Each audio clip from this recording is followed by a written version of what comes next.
hear something. You should hear a lovely kick drum in my voice. Yeah, so I'm gonna play around for a few minutes first. We'll do a little Q&A, talk a little bit about traveling to gigs, and then let's jump right into packing.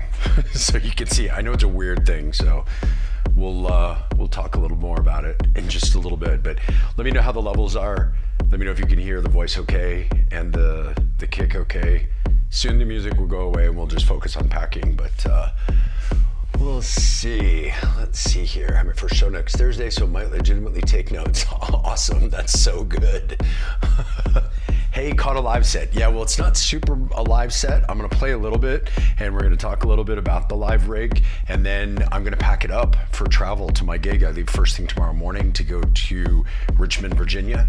So yeah, we're gonna pack and hang out, and I'll answer questions and show you stuff. So yeah, let's let me know how the levels are. How do you hear stuff? A few of you on here, sounds great. Awesome, cool. So yeah, a little bit different rig than what I've had in the past. I'll show you the setup here so you can see.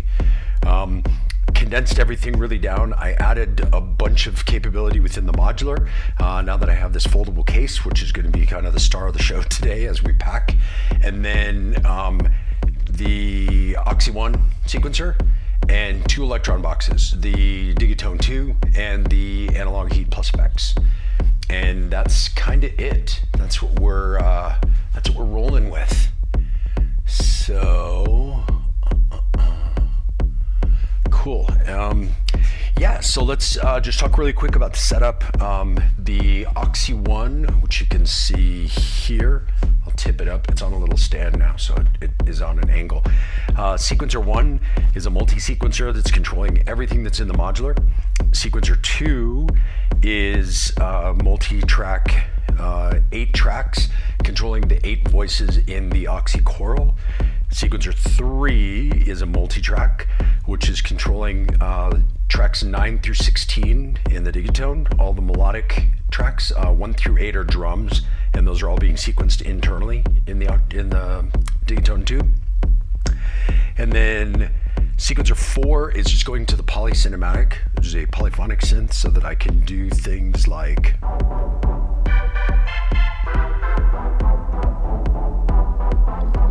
that.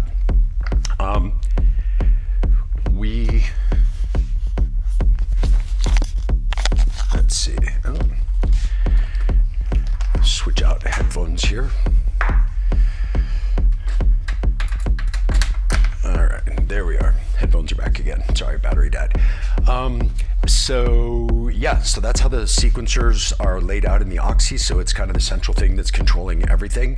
Then we have Digitone 2 that, like I said, has 8 tracks of drums, always kind of set up the same. So 1 is a kick-ish, 2 is clap snare, 3 and 4 are percussive elements, 5 is closed hat, 6 is open, 7 is open ride, kind of depending, and then 8 is tom. And all of those are sequenced internally in the Digitone 2.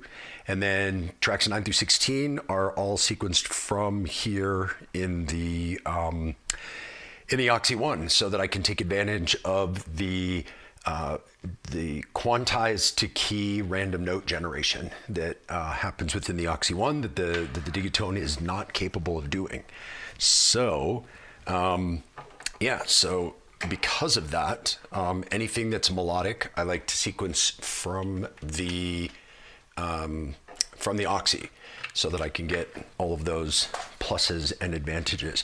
And then I still sequence the drums from inside the Digitone 2, the drum elements that I have here, because I like being able to parameter lock things and use the internal LFOs and all of that kind of stuff inside. So that's why I still sequence those internally. So let's see, if you guys have any questions, chuck them in the chat, and I'm happy to answer about whatever. Although today we are talking about packing, which is, I understand, a super weird thing to talk about. Let me see if I can change views here so I can say hi. Hello. So I have things set up here so you can see this big table where I'm going to be packing stuff. And so that will be, yeah, in just a little bit. So let's see here. I want to try to charge up my other headphones because they are wireless.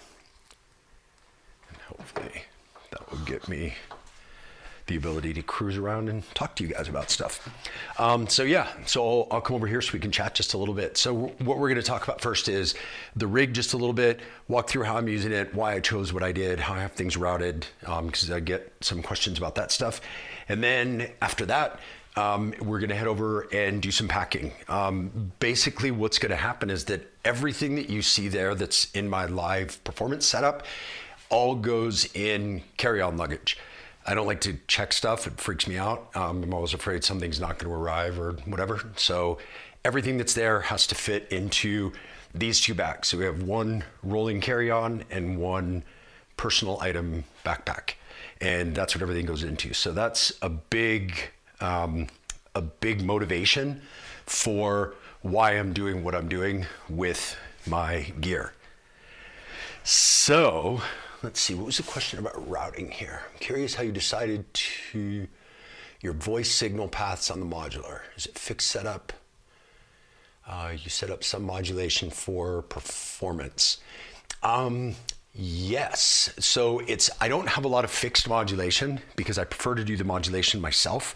So I have gear that's specifically here that is easily modulatable by hand, if that makes sense. So one of the things I love about Modular is that you can just reach for something and change it up. So just to give you an example, like if we have something like the Bastille Pizza here, doing kind of a groovy low bass thing like this, I don't want to set it up so that it's going to be, doing a bunch of things on its own, because I want to be able to have control over those things. But I want voices that can do a bunch of things, that can be flexible. So for example, just moving slightly the index modifier here, just a little, you get a totally different voice just from a tiny little change. So knowing what those changes do is really key, right? Being able to bring that back in. Looks like I might be clipping just a little bit in here. Yeah. So being able to slightly modify.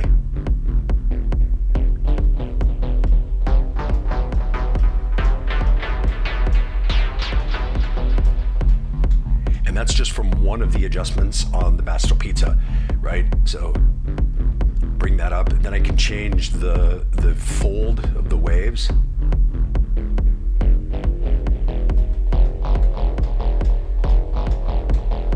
And add more index as well.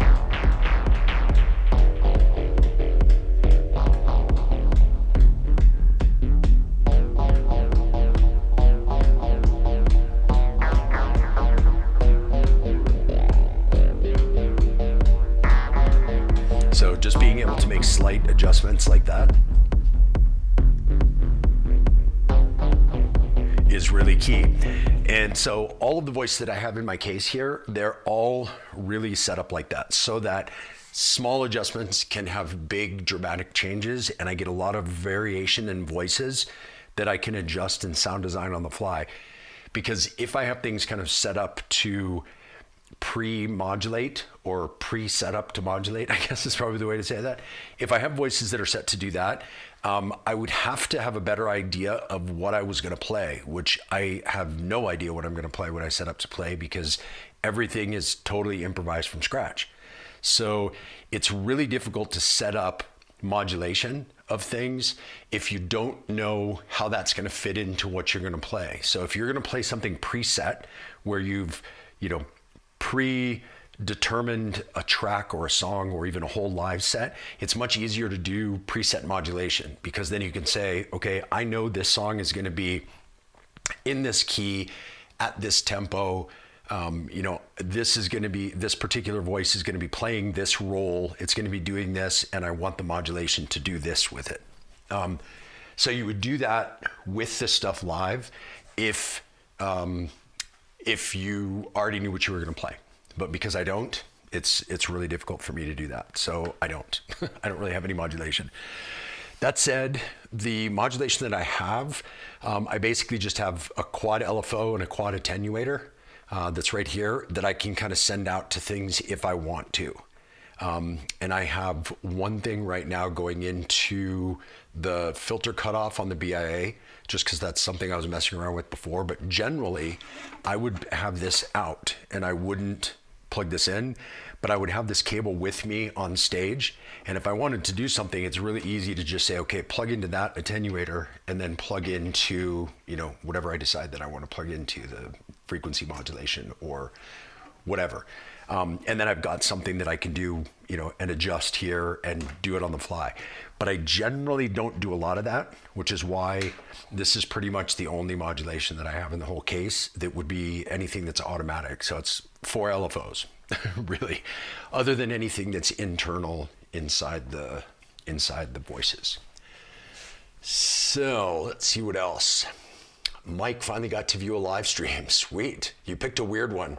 It's a packing live stream, so hopefully it's not too weird. Let's see, on time for packing, greetings, hello. Octatrack just totally in the bin now. Well, it's not totally in the bin. If I switch views here, you will see it's totally on the table right over there next to the push 3, underneath the analog rhythm, underneath the SH101, and underneath the Digitact 2. So they're all still here. I still use them. I still enjoy them. I still love to play them. I love to include them in production. And so they're here, but they serve a similar role to like this big, huge modular that I have here that is for studio work. It's for production, it's for sound design, it's for making things. So I definitely use those, but it's for this particular thing. But in an effort to kind of downscale so that everything could fit into carry-on luggage, the Octatrack got boosted off to the side. So let's see what else we got here. The percussion pattern on the Digitone 2 is sufficient to make it through an entire set. Yes and no. I mean, having the Digitone 2 is sufficient to make it through an entire set, but I don't always use the same percussion patterns. So for example, what you were just listening to right there, there is, if I take the kick out, that's just this pattern here that you can, I don't know if you can see overhead so you can see the sequence. It's just a rumble / sub sequence, but in performance very often I will just go in and change up the sequence on this. So if I wanted it to just be offbeat, or if I wanted it to be 16th notes, and have it go like that, or I can go in and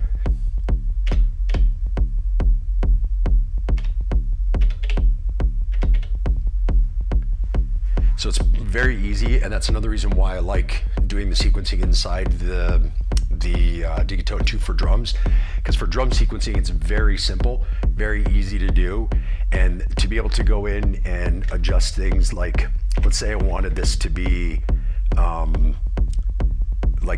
16th notes like that, I can go in and I can adjust velocity really easily. Then I can copy those and paste those. And then I've got my velocity pasted across all of them. So you can see it's really super fast to sequence with. So that's why I do often.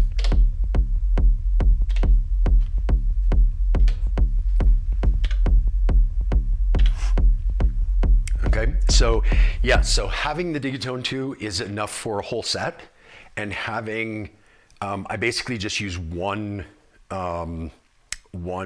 pattern as kind of one kit for this. So the drums will all have kind of their thing. So like, for example, the hi-hats are always going to be 16th notes. The open hats are always going to be offbeat. So I just kind of leave those.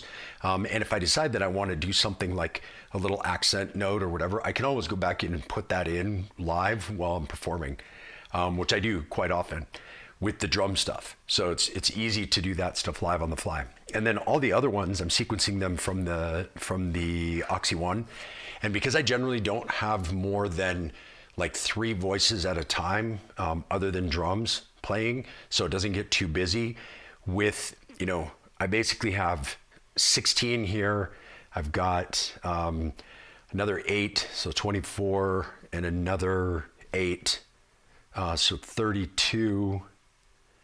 And then,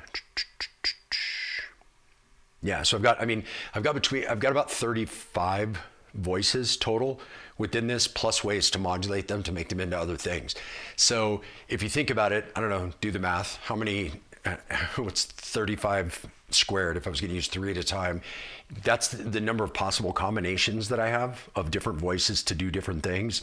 And so because of that, I really don't need a whole bunch more things. That's why I don't have other patterns that I'll bring up or whatever. So yes, having the device is enough for a whole show because the device is flexible enough to be for a whole show and to be modified constantly throughout. And that's kind of goes the same for all the things that are in the modular and all that stuff. So not needing to have other devices, other kits, other stuff like that. Let's see. Voices all digitally tuned. No, they some of them are digital, so they hold a tune really well. But then pretty much everything in here is tuned by ear anyway while I play. So I will be modifying tuning all the time while I'm playing. Let's see here. Mike, question regarding your live streams. Is there a set schedule or just whenever I have the time? So it's whenever I have the time, and it's random. Like sometimes I'll go 2 or 3 weeks and I don't do one, and then like this week I'm doing 2 in a week. So you never know. Does the modular go through the Digitone too, or are they independent, or do you like global style effects for transitions or anything like that? Great question. So yeah, so the way the audio is run, so it's all coming through this mixer, through the Exelon mixer, which is basically the whole bottom row here. There's 9 tracks that have faders. They're all stereo tracks with 2 sends each. And then there's another 3 tracks over here that are also stereo, no faders, no balance, and no gain, but it's 2 sends and volume. So what I do is all of the voices from the modular are all coming into this on their own channel. That's what everything's written down here, so I don't forget. It's all sequenced from something here on the Oxy. And then the Digitone 2 is coming in through the Exelon XI3. So it's just basically a stereo pair coming in. So that way I can send those through the sends if I want to, which I don't do very often because it's multiple tracks coming through, but it's just a way to get everything into the mixer. Then from the mixer, the master out of all of this goes into the Oxy Meta to do kind of end of everything performance effects. So filters and risers and stuff like that. So that way it affects every single piece of the whole kit. And then the output from that goes into the monitor from BoardBrain as well, which is here, which gives me a stereo pair coming out, gives me some balanced TRS 1/4 inch outputs. Those go straight into the into the analog heat plus effects, and then I run it through kind of an end chain there, and then that goes out to the house, or in this case, it goes into my mixer so that you can hear it. And then I have one preset that I do all the time on the analog heat plus effects, and so I just at the beginning of my show, just to make sure that it is working the way I want it to, I just load that up, hit yes, and then we go. And then I don't touch that because I like the way the preset sounds for kind of an end of chain kind of, I hesitate to say master, but it's like, it's a pseudo master to get things out of this box and into the sound system so that it sounds properly the way it should. So just to give you an idea.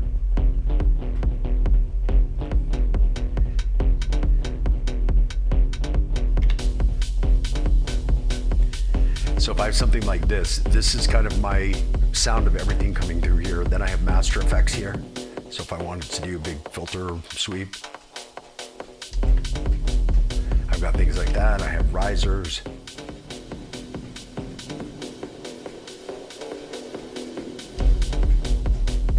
Right, so those all kind of go through that last thing. Now, just to give you an idea of what it sounds like with and without the end of chain master. So this is without. This is if there was nothing, and then you'll hear what it sounds like when I activate it. The biggest, most notable thing is that it really fattens up the low end, and that's kind of what this is really for me personally in my setup. I have it set up specifically to fatten up the low end and then to augment the highs so it doesn't sound too out of balance and too low end. But it's really the purpose for all of this is to really fill things out, particularly fattening up the low end. So that's what I'm doing there. Let's see here. All right, if you have other questions, pop those in here, pop them into the chat about the rig, particularly about the rig right now, because we're gonna take it apart in a second so I can show you how that works out.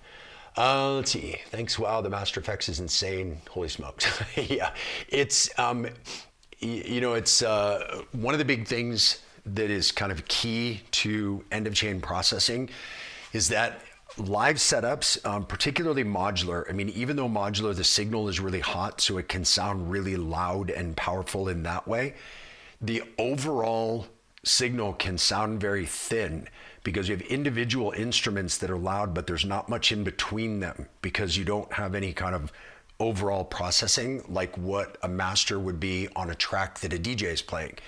And when you're mastering for DJ style tracks, there's a couple of really key things that it takes a while to go into. But I'll just kind of touch on it really lightly. We talk about this a lot in the two courses that I teach. We talk a lot about this end of chain processing. But basically, saturation and having a sort of an EQ boost in the low end and the high end really gives you that feel. But saturation is what really kind of makes everything sound full and kind of finished. It makes the track sound finished. So again, with this, if I take this off, so you've got the individual elements, but it sounds a bit thin, right? So just listening, you can hear those individual things, but it sounds a bit thin. Then when I activate this, it boosts the low end a lot, but it also fills in all those gaps with saturation, and it gives you a higher perceived volume, higher perceived loudness, perceived volume than what it is without.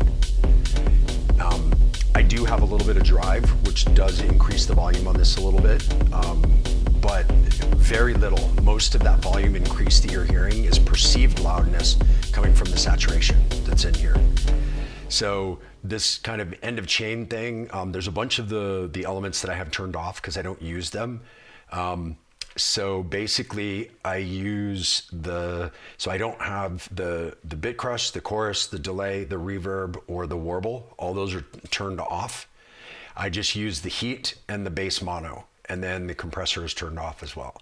So what the heat is this heat circuit, the saturation circuit. So I use the second lowest one, and that gives me a nice overall saturation. So if I play again, if I go down, you hear it's still a bit thin. That one fills it out. That one doesn't have enough low end for me. It's a little too high. And then it starts to get into drive and distortion, which obviously I don't want. So I bring it back down to the saturation, and that's kind of where I leave it, is on that saturation level. Then I add a high pass filter, and with the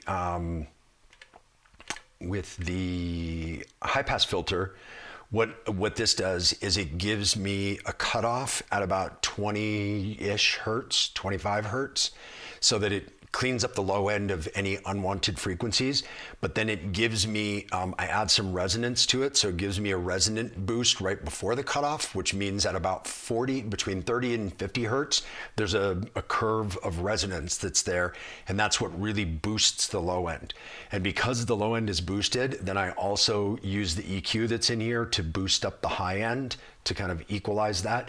So you end up with a boosted low and a boosted high, and the mid's kind of staying in a normal range.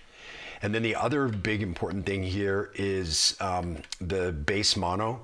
This is, it's the reason why I use the Heat Plus effects, even though I'm not using any of the effects or the compressor, is because of this bass mono. Because this allows me to set a crossover point, which I set at about 200 hertz, and so that everything below that is mono.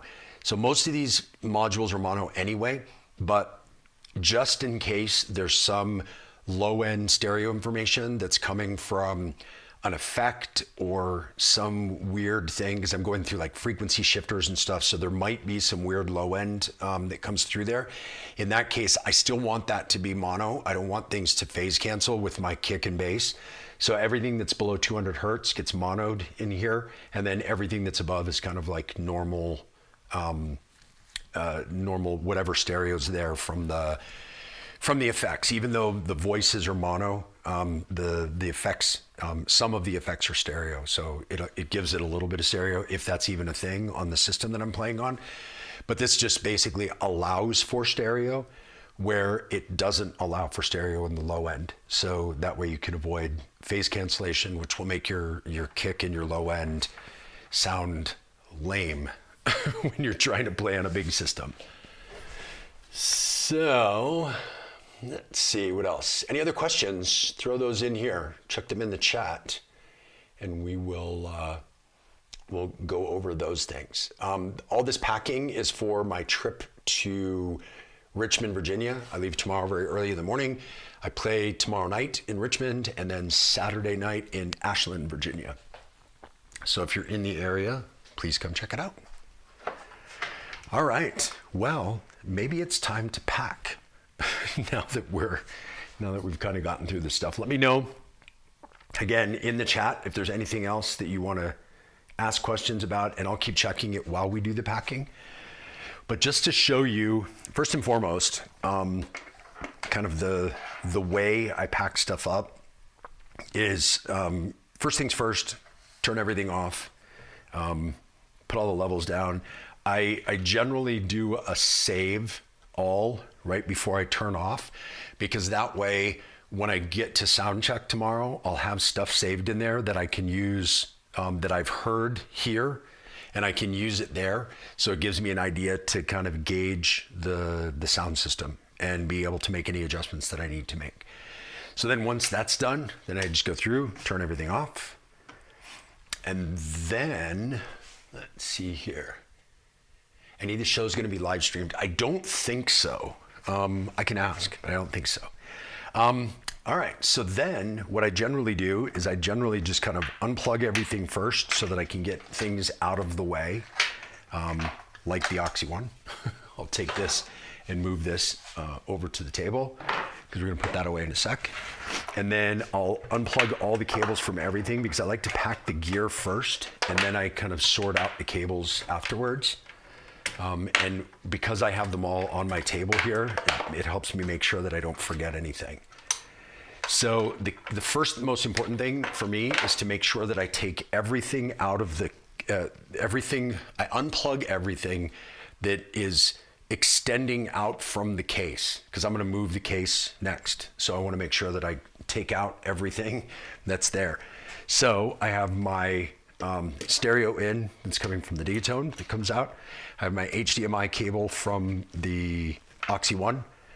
I have this is all, let's see, you can't see this. Here, go overhead.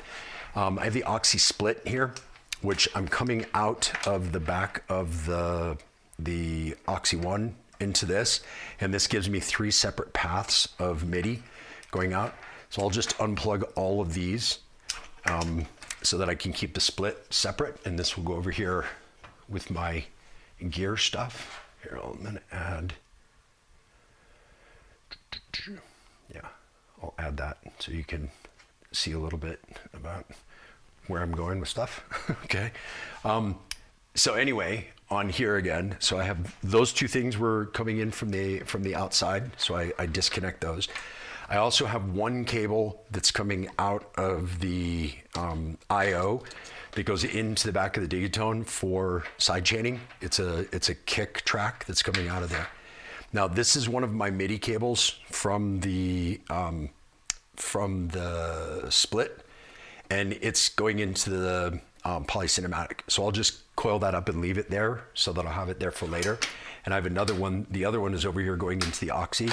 So I do the same thing. I'll just coil this one up so that I can leave it here in the case, like fold it up so that I don't lose it somewhere or whatever.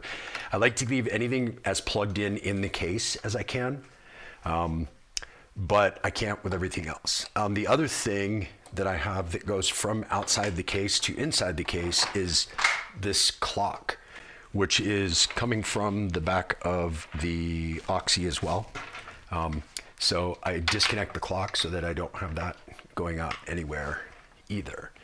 And that should be everything. So now there's nothing leaving the case. And for me, I was like, do like a final check to make sure nothing's there. I'll just kind of feel around to see if there's any cables going over the edge. And if they're not, then I know I'm good to go. So then I can just fold this up. And there we go. Everything is ready to move. Next up, just really quick, just to show this off a little bit because it's pretty cool. So with the Digatone 2 and the Analog Heat, I got these new cases from Mod. My friend Tyler in Australia hooked me up with these, which is pretty cool.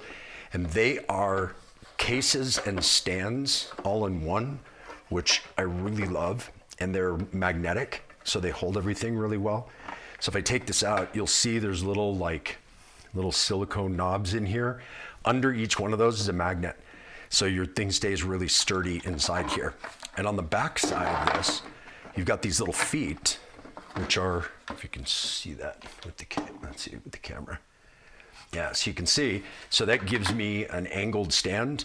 You know, I can angle it way higher, so it can be like this. So it sits like almost vertical. But then what's really cool is when it comes time to travel, you just unhook those and click them down, and then this becomes your lid, and it goes on this way.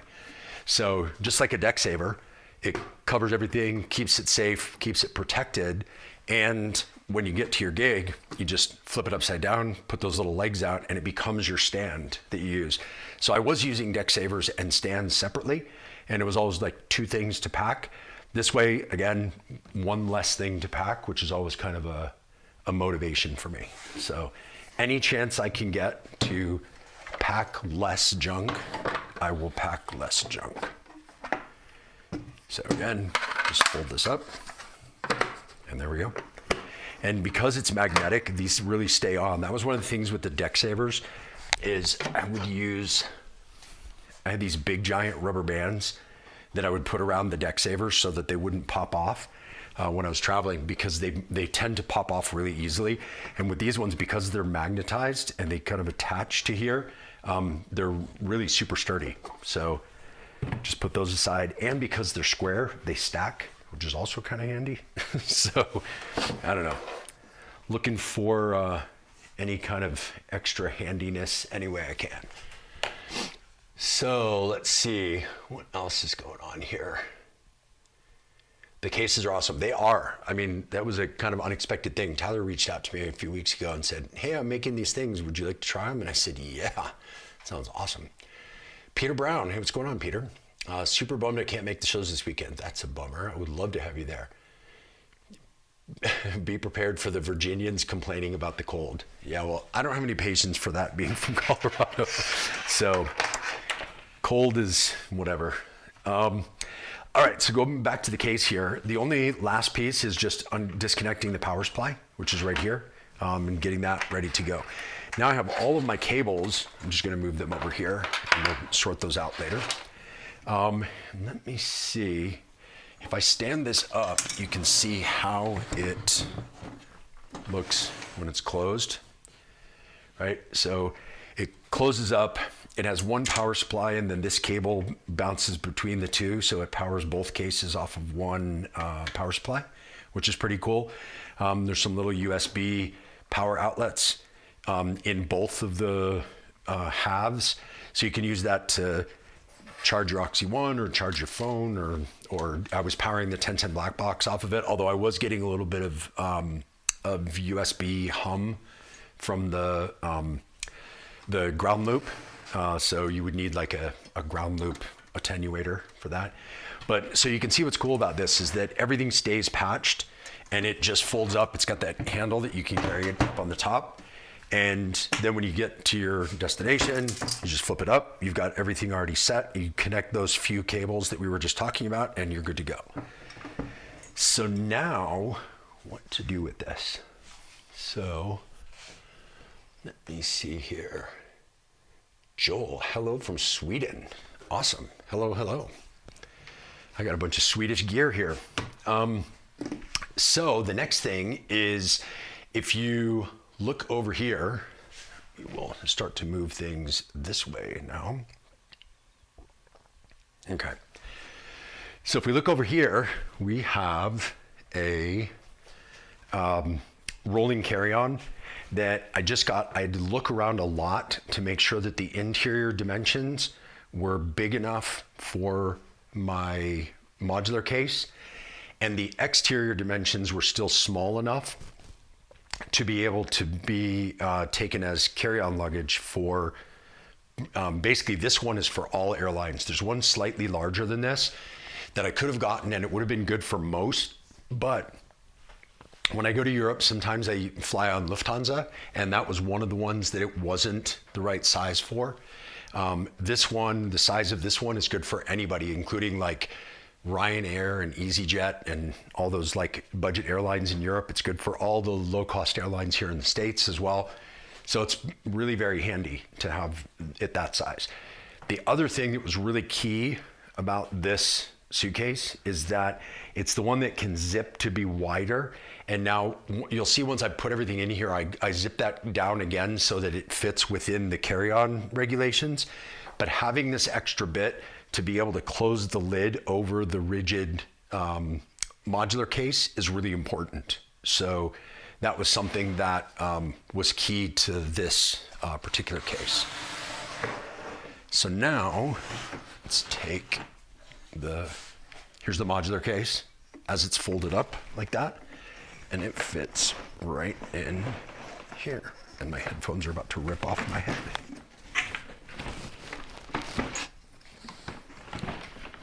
And it's a very tight fit, so I have to make sure that it's like exactly in the right place in order for it to work like that.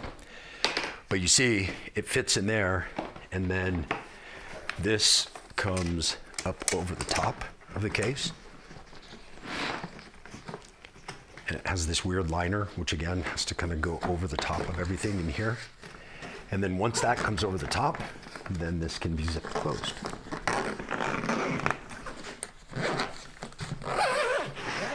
It's hard to do this with my headphones pulling off my head. Here, let me see if my other ones are charged. One sec.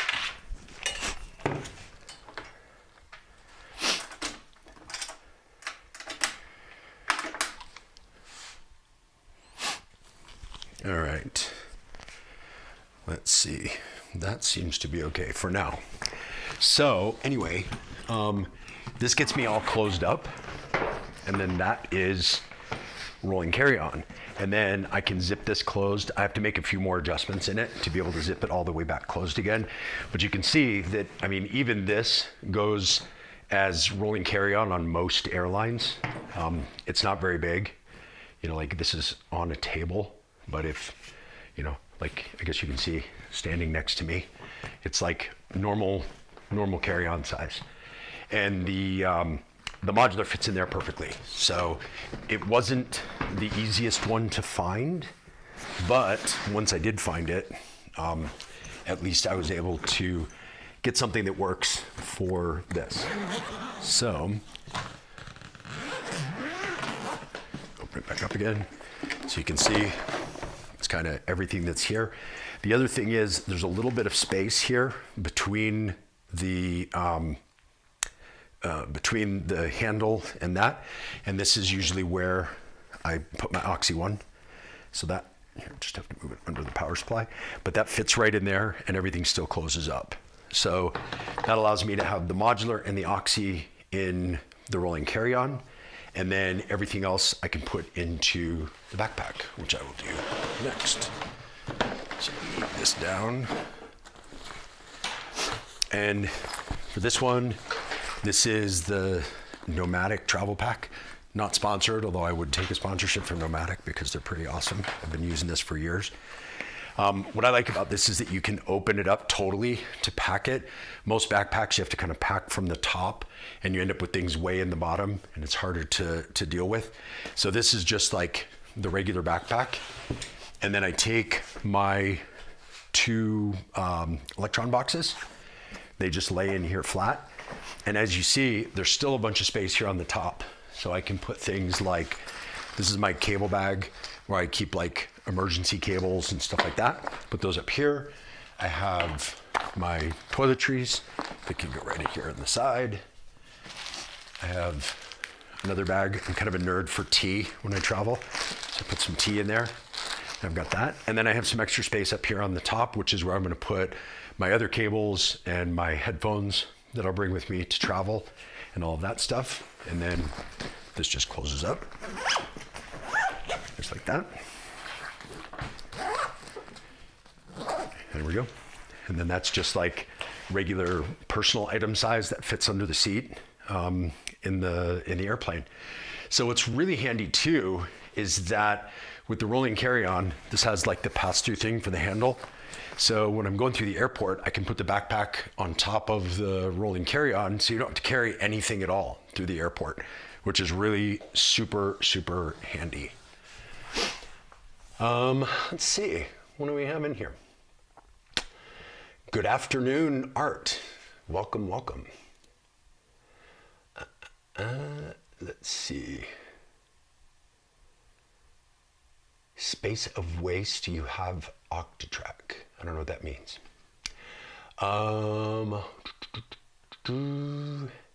Have you ever considered a case with 2 7U lids instead of 6U? Yes, considered it, but the reason I didn't is that 2 7U lids does not fit in any kind of rolling carry luggage.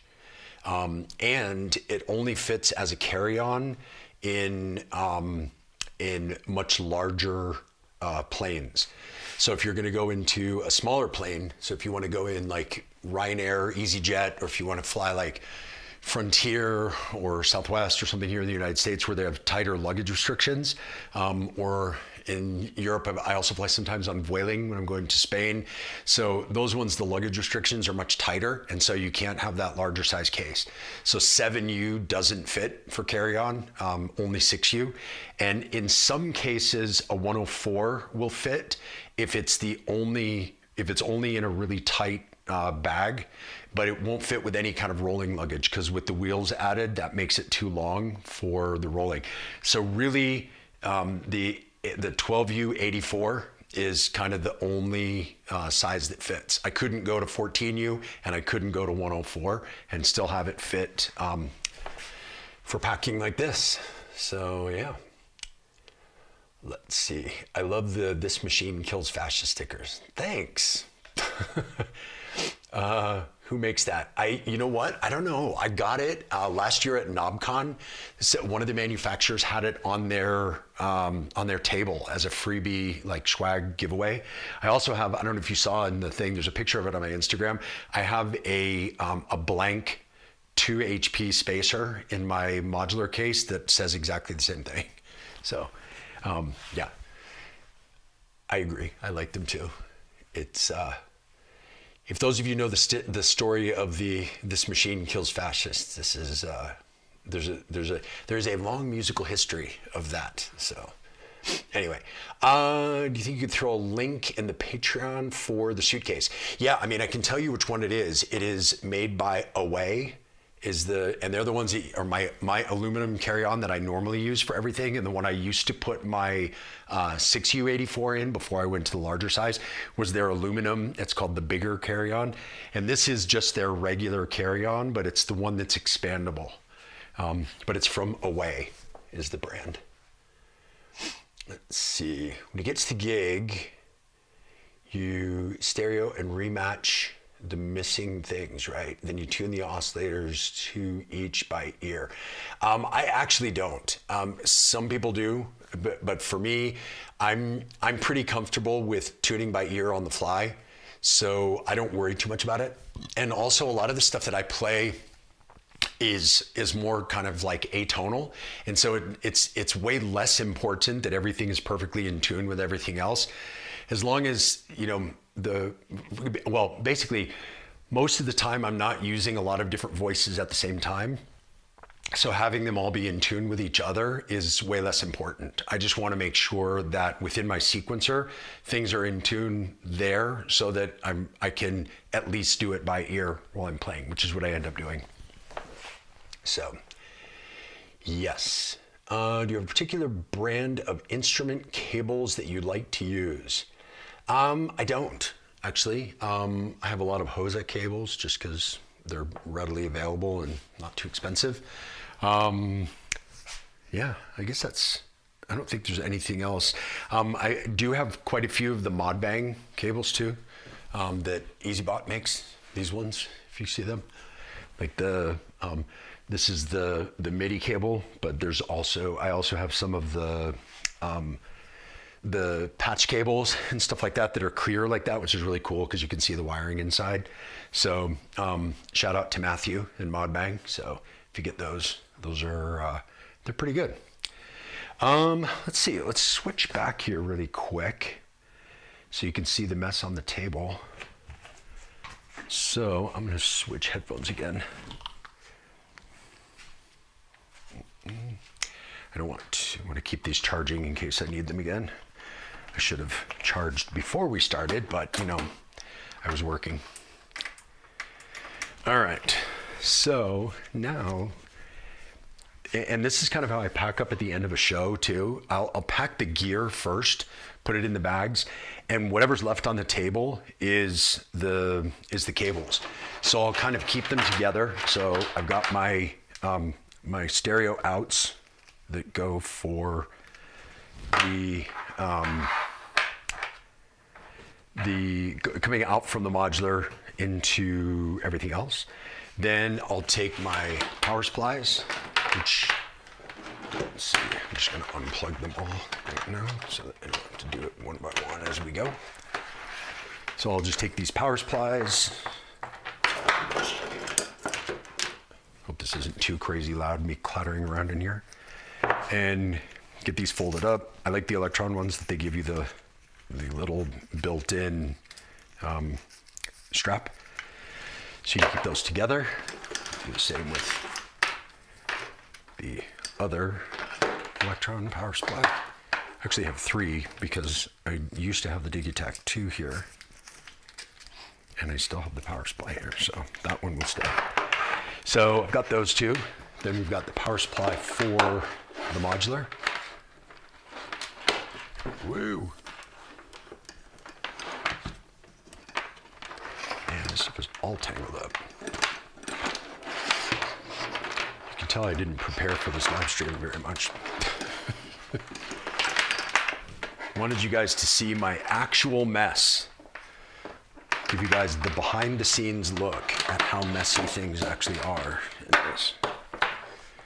All right, so I generally disconnect the regular power supply from this just because it's easier to do these 2 cables to get separately from each other because they're both pretty big. So I ordered years ago these little Velcro ties, which are really super handy for just keeping your cables a little bit more organized. So I like to put those all together.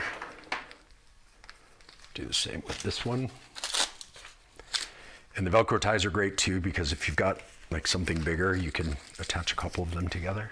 So that gets me those 2. Then we have are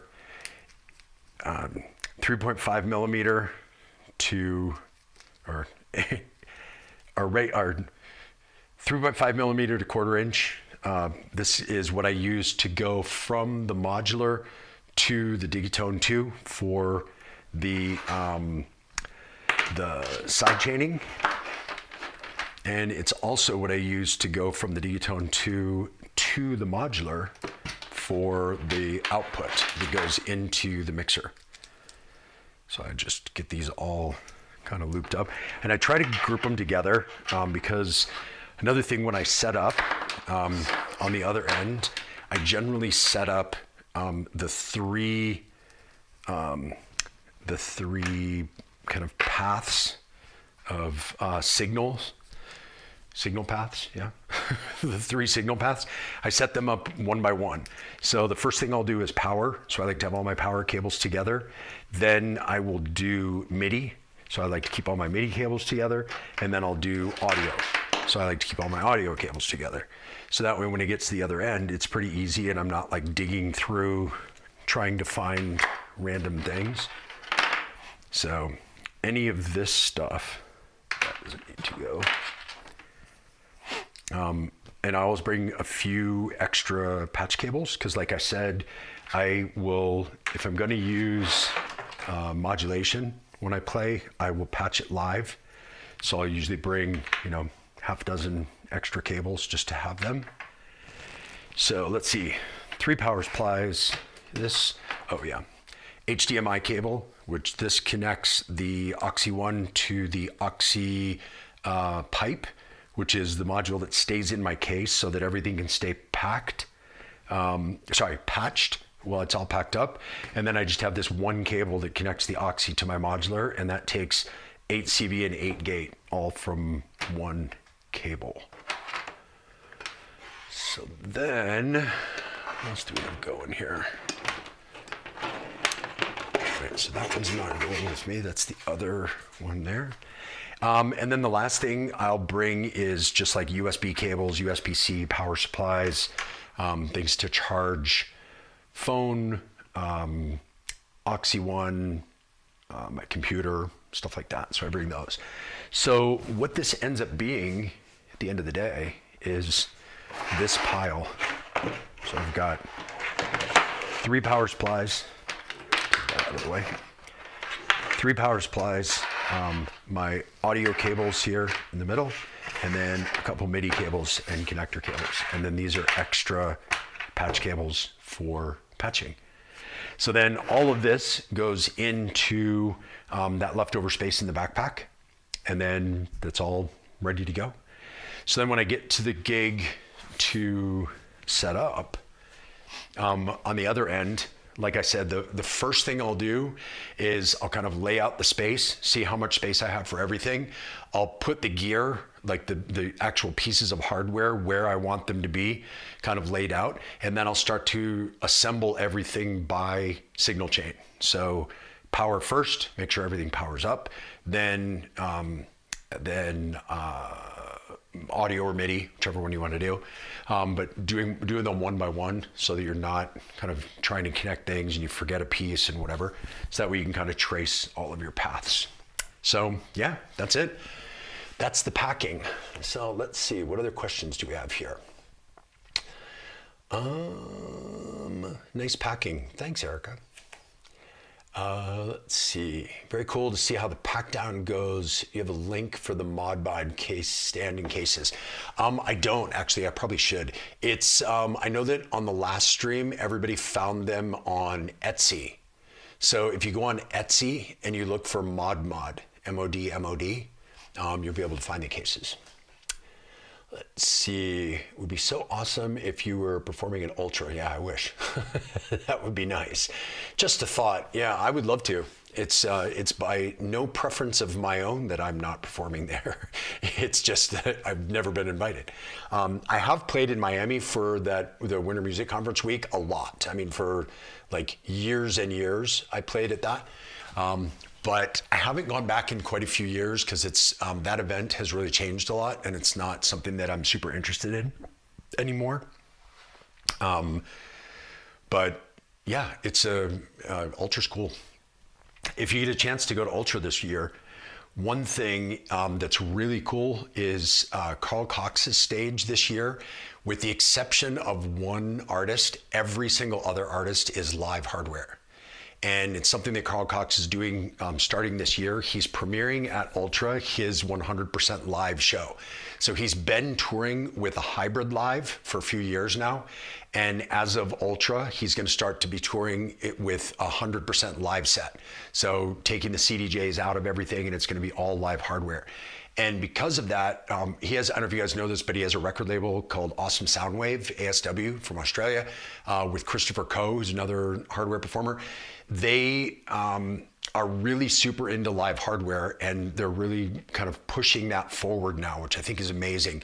By doing this stage at Ultra and kind of bringing it, you know, on a huge stage in front of a big crowd of young viewers, I think it's going to really kind of propel everything to the next level for live hardware. So I'm very thankful that they're doing that.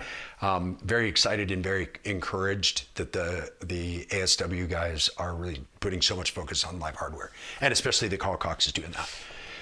So yeah, it's very, very cool. What's the big modular case? The folding one. It is Morph Modular. They are from Italy, MORPH.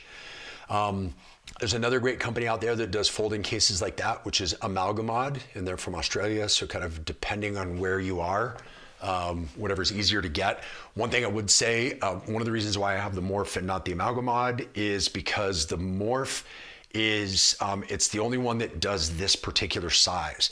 The Amalgamod only does 104s. So they do 12U 104, like this is a 12U 84 HP. They do a 12U 104 and a 14U 104. So they do those 7U cases like what you were mentioning before with the Amalgamod, but they don't do 84 width. And 84 width was really the key. That was really what I needed in order to be able to fit into the carry-on the way I need it to. So yeah, that was that. Let's see here. What's the CC hardware setup look like? I don't know what you're asking me. Ask me again. I'm not sure what you mean by what's the CC. I'm assuming HW is hardware. The CC hardware setup. What do you mean by CC? So do you mean CC messages via MIDI, control change message? Do you mean like, you know, pattern change, program change, or just like, you know, normal CC control messages? So let me know about that. What you mean there? I'm not sure. So anybody else has questions, please throw them in the chat. Happy to answer now. Oh, the Carl Cox hardware. Okay. Carl Cox's hardware setup. He has, so he's using a DJ mixer. He's using a Pioneer V10, which is, if you were going to use a DJ mixer for hardware, that's the one I would tell you to use. So Pioneer V10 mixer. Then he has a couple of the Moog devices, Mother 32, DFAM, and I think he has a Labyrinth too, if I'm not wrong. And then what else? He has a TR8S. He has a couple of synths. I know he's using a couple of the Roland Boutiques. I think he's using an Arturia as well. Can't remember which one. And then what else does he have? Oh, he has a modular.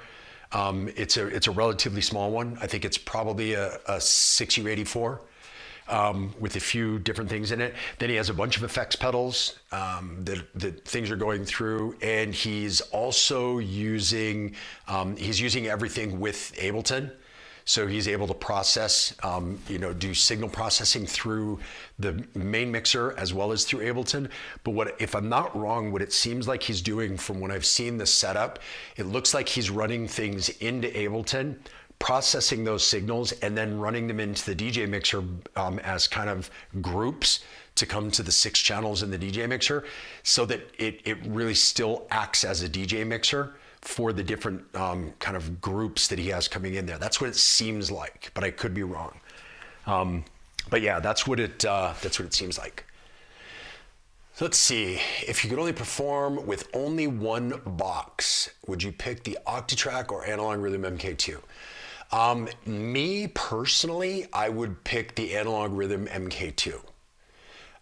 But I think that probably 2/3 or 3/4 of the people you would ask would go the other way and would probably pick the Octatrack. I'm just not much of a sample workflow person. I prefer synth workflow, and I can lean into that on the Analog Rhythm more than I can in the Octatrack. And the Analog Rhythm still does some sample things, but I don't really want like big long sample stems, and that's where the Octatrack really shines. So yeah, I would probably pick the Analog Rhythm, but as you can see here, they're both right next to each other over there. I love them both. I think they're both great machines for different things. Octatrack is way more flexible. It's way more of like a Swiss Army knife. You know, that's why a lot of people use it as a performance mixer, and they do the performance effects scenes like the EasyBot template and stuff like that. So it does a lot of things that other devices don't, and that's why I think a lot of people keep it.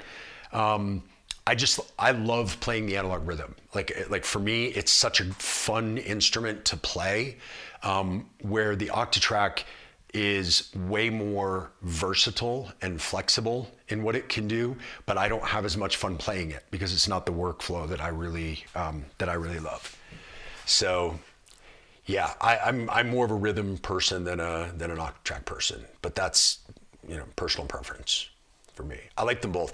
Like if I was just going to play on two devices, it would be those two, because then I would be able to use the Octatrack for the performance effects, because the effect scenes on the Rhythm they're okay, but they're only really good if you preset them up, and so you lose a lot of the improvisational flexibility that I need.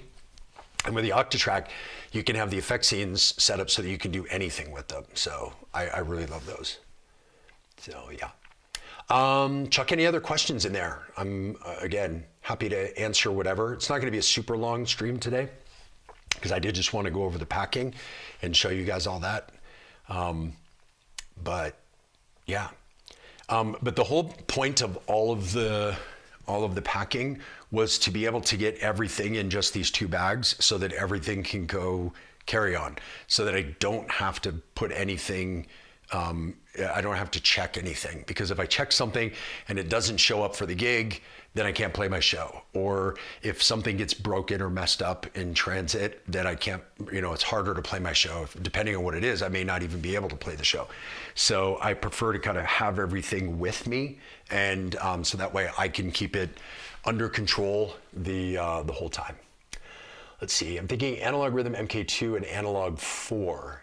Yeah, Analog 4, I have to tell you, that was not a machine that I gelled with a lot. I had it for quite a while, and you could make it sound great, but for live performance, for me, it was a little too menu divey, and it really only having 4 tracks for the size of the device. Like, if you've watched many of these streams, you know that my big thing is I like to get as much functionality out of the least amount of size that I can. So yeah, it's that was the Analog 4 was not one for me, although it sounds great and a lot of people love it for the sound, for sure. Let's see, have you tried using the MIDI in on the Oxy One? Can't get my head around routing a MIDI controller while using the Oxy Split. Just curious. Yeah, I mean, I have done MIDI in with the Oxy One, not very much, only because I generally send only clock in, because the MIDI is, or the Oxy One for me is really controlling everything. But if you wanted to put like a keyboard controller into it, it's pretty easy. You just have to go into the settings and set the USB MIDI through to on, and then it lets it go through. And if I'm not mistaken, it only goes through to MIDI group A. So if you want to send it through, you have to send it through you're going to send it through only to whatever you're connecting from the split onto A. So B and C, I don't think you can control it. I may be wrong, but I think that's how it works. I haven't done it, but I'm pretty sure that that's how it's working. So let's see. What case or bag do you use for the analog rhythm? I don't really have a bag for it. When it was in my travel rig, I was just putting a deck saver on it with a big rubber band around it to hold it in place, and then it was going in my backpack. So I could take it with me. So I didn't have any kind of a bag or case for it. I don't tend to use individual bags or individual cases for individual devices. So that's why I like these lids, like these Mod lids, because I can just put things in there and chuck them in my backpack. Or deck savers, chuck them in your backpack. And even with the Oxy One, like with this one, it comes with a big, it's almost like an analog case.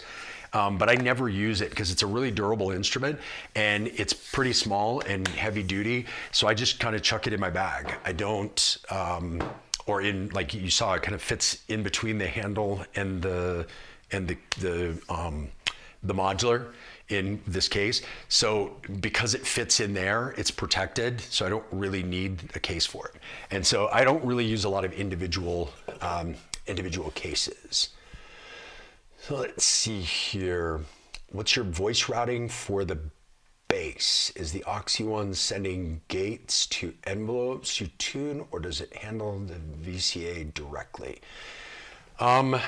So a little bit of a complicated answer because I don't have one voice that I use as the bass. I move things around. So sometimes I'll be doing a bass from the D-Tone 2. Sometimes I'm doing the bass with the Erica Synths bassline module. Sometimes I'll be doing like an FM style bass with the Bastel Pizza.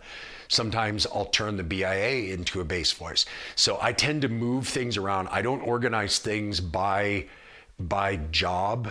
I used to, and I kind of stopped doing that a while ago because I like the flexibility of having, with this case, in this case, I have, 10 different basses I could use. And so it's very easy to transition from one to the other because I don't have to think like, oh, okay, well, if I'm going to transition, then I need at least 2 basses because they're going to always be bass. And then I can't use those for other things. And before you know it, your case starts getting bigger and bigger and bigger because you need doubles of everything in order to make things, transition easily or in order to be able to mix and match.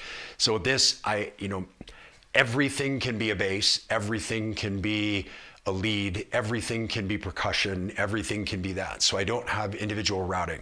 Now, as far as envelopes go and VCAs go, it's hard now because I put everything away. Well, I can take it back out. Hold on here. Just so you guys can see and take my headphones off again. What a pain that is not having the wireless headphones charged up. So bring this back over here.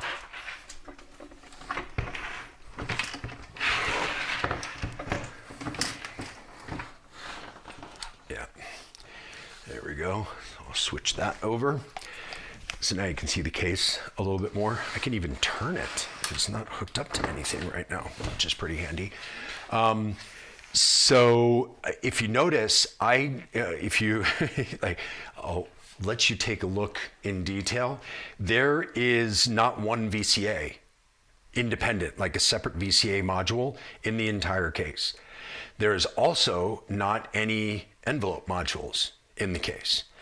And that's on purpose, just to save space. I don't like to do multi-module voices in a travel case. Now, if you look over here, this big modular, which I'll move my camera up so you can see it. That modular, I have lots of individual voices because I'm not bound by keeping things small in order to be able to travel. But with this case, down here, move it again. With this case, I intentionally keep everything as minimalist as I possibly can in order to fit as much as I can in a really small case. So things like the baseline has its own VCA and its own filter, has filter envelope and a VCA envelope control inside it. Same thing with the Swarm, same thing with the Oxycoral, same thing with the BIA, same thing with the Polycinematic, same thing with the Bastel Pizza, except for the filter, that has a separate filter. Same thing with the Archer's Rig and the battering ram. So basically everything is a self-contained voice for the most part, so that I don't have to have a whole bunch of VCAs and a whole bunch of envelopes and stuff like that. I choose voices that have envelopes built in, VCAs built in. Now, actually most of them don't have VCAs built in. So then I go through the mixer, and with the Exelon mixer, what's cool here is that first of all, it's all stereo, it's all analog, and each one of the volume faders is its own VCA, but then it also has the ability to have modulatable VCA control for each one of these that can be layered with this VCA, or it can replace it. So if you want it to override it, you just have to set that up on the back before you put it in, and that way your whatever's triggering your VCA is gonna be the only thing that adjusts the volume. With the way that this is set up right now, I have my volume is my volume, and then the VCA is something totally separate. So I have an inverted envelope coming out from the battering ram that's going into an attenuator and then into a multiple. And that multiple is going into all of the VCA inputs in the mixer, so that inverted envelope becomes a ducking, like a side chain. So whatever level my fader's at, it doesn't really matter. As soon as I turn up the attenuation, it starts ducking that VCA using that inverted envelope that it puts out. So again, having modules that are really like flexible, multi-purpose, super useful is very, very, very important for me. So that is how that is organized. Let's see here.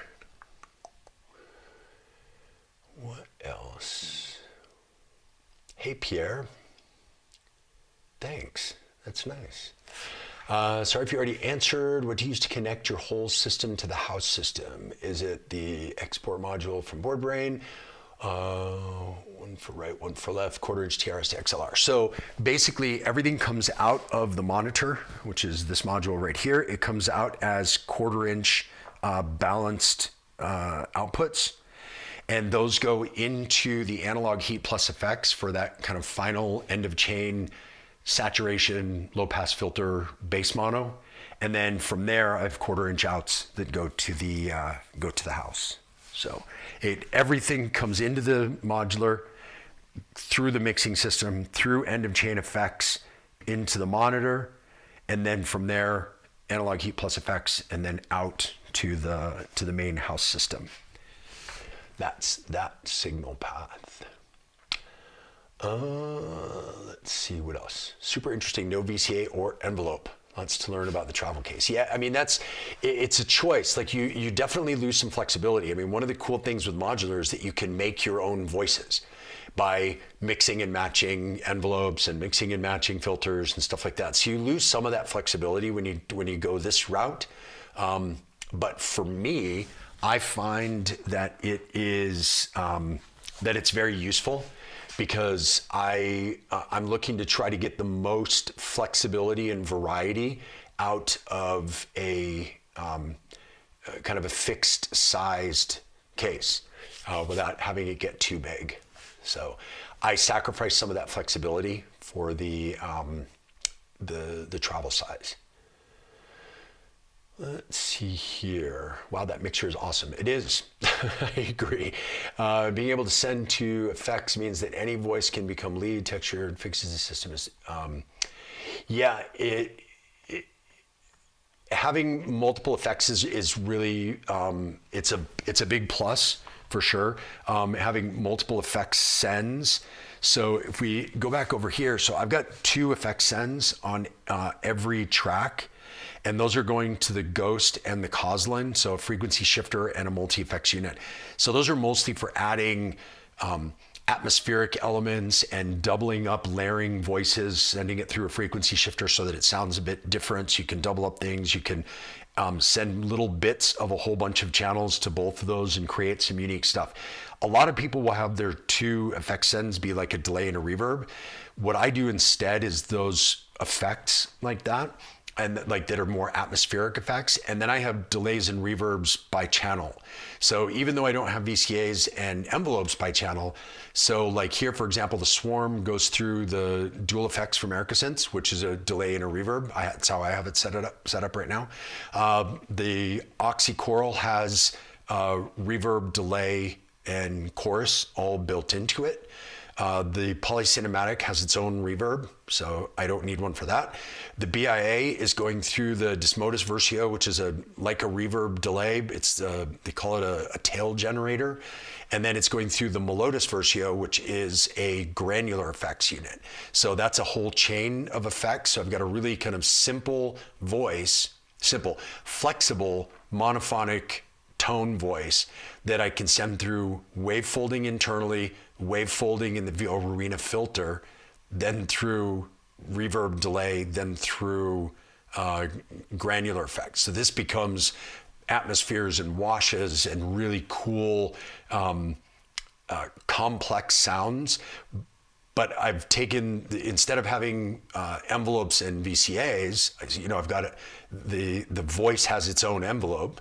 Then it'll frees up space for me to have more effects to make it more flexible. Again, same thing. Archer's Rig has built-in filter, envelope, all that stuff, and that's going through the FX Aid. So I've got a reverb delay there. The Basto Pizza has its own internal envelope as well. That's going through another FX Aid, so it's a delay and reverb. So I keep my delay and reverb by channel because I like to use those as sound shaping and sound design effects. Then I use my sends for atmospheric effects for the whole mix. And then I've got the Oxymeta as my performance effects. So like filters and buildups and breakdowns and big reverbs and stuff that's kind of going over everything. That's all coming from here. So it's a lot of voices and a lot of effects. But the voices are whole voices, so they're not kind of individual, super flexible voices, if that makes sense. So, come back over here to the chat. M8 Tracker is one of the best sized performance ratios for travel performance. I agree. I think the M8 Tracker is amazing. It is not a device for me. Though I will tell you, I had one, did not gel with it because the M8 Tracker is amazing for writing music, and then it's really small. Obviously, that's a massive plus. But you lose a lot of the flexibility of being able to write on the fly and improvise that you gain with other stuff. The Tracker workflow is great for a really kind of micro detail workflow of music creation because you have so much control over every step in every pattern in every section.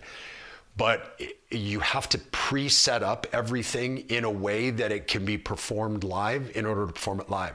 In my shows, I don't preset anything. I don't have any loops or patterns or stems or preset sequences or anything. Like I'll go, when I arrive at my show tomorrow night, the reason I saved at the end is because when I arrive at the show tomorrow night, I will connect everything. I'll make sure it works using that last bit of sound that I just saved. That's what I'll use for my sound check, so I can hear the room and hear any adjustments that I have to make. And then as soon as I'm done with sound check, I delete everything. I blank out my sequencers so that when I step up to play, I step up and I write something new to start with, right from scratch. And with the M8 Tracker, it's really difficult to do that for any length of time. It's great to write tracks and then to play them back and to be able to have certain bits of them that are set up performatively, so effects or filters or whatever. But to start from zero and write an entire set live in front of the crowd, you just can't do it with the tracker. So because of that, it wasn't a good instrument for me. It's a great instrument for some people. So I wish that it had more of the workflow that works for me, because I think it's one of the sexiest pieces of gear. It's so great that the way it's built, the build quality, the size, the interface, the screen is beautiful. It's just not improvisational enough for me. It's far too attached to the necessity to pre-prepare things. So yeah. If you don't have the Oxy 1, do you think the Digitone 2 could handle sequencing a case like that for a live show? No. I mean, definitely not the way I play. Because one of the things that I use a lot from the Oxy is the ability to randomly generate pitch CV in key. So I'll write out a gate pattern, and then I can randomize the notes within a key in that gate pattern without messing with the gate. And that's not something that you can do from the Electron boxes. So because I use that a lot in my setup to generate ideas, to like randomly come up with a melodic line or a bass line or whatever, I could not do that from the Electron boxes, which is why I like to sequence the Electron boxes from the Oxy rather than the other way around. Now, as far as a modular goes, again, it kind of depends on the way you're performing. If you're going to pre-prepare tracks and have them already set up and written and ready to go, and you're not going to be improvising, you probably could, because you could build those tracks on MIDI tracks. You could send them into the case to a MIDI to CV converter, and then you can have those things go out into the case. But you would need you'd need a MIDI to CV converter. Something like the shuttle control from Endorphins is a really good one, to be able to have that MIDI go into your case and then be converted into CV to be usable. With the Oxy, I don't need that. So again, it saves me the space. I don't need a MIDI converter. So I can just send everything in via that one cable, and it's already CV and gate when it goes in, so it's already in modular format, so I don't have to change it and use the space, because the shuttle control is a pretty big one. There's the Mutant Brain's another one that's a bit smaller, but it doesn't have quite as many channels and quite as much control as the shuttle control does. So let's see what else. Greetings from the great state of Texas. What's up, Ed? How you doing? Good to see you on here. Ed's one of my students from one of my courses, and he's one of my Patreons. Very good to see you. Let's see here. Sorry, I've been doing a lot of questions. No, I love it. That's why I do these, because I like answering questions. I like to share as Ricky says, share the knowledge. Let's see. I would love maybe on live set to have you speak why you're doing what. I'm curious how you feel parts have been going long enough. So I don't know if you saw the last live stream that I did on Sunday. It was a crazy long one, but I did a lot of that in that live stream. There's a whole section where I was playing, and while I was playing, I was kind of explaining, okay, now I'm going to do this. Now I'm going to modify this sound. Now I'm changing this up. And so there's a bunch of that in that live stream. So go back and check that one out. That was the Sunday one. So it was the live stream right before this. Is it by feel or planned? It's totally by feel. I have nothing planned. Intentionally. As many of you know, if you've watched these before, I have been DJing. The first time I ever DJ'd in a nightclub was in 1990. So I've been DJing for 30 years. And so for me, I wanted to get away from anything that was pre-prepared, meaning that not like a pre-prepared set as a DJ, but I didn't want to play, when you're DJing, you're playing other people's music. Even if you're playing your own productions, you're playing a fixed, rigid thing that was already made one way, and it was the vision of whoever that producer was that made that track. And so you're using, it's like if you wrote a book using someone else's words.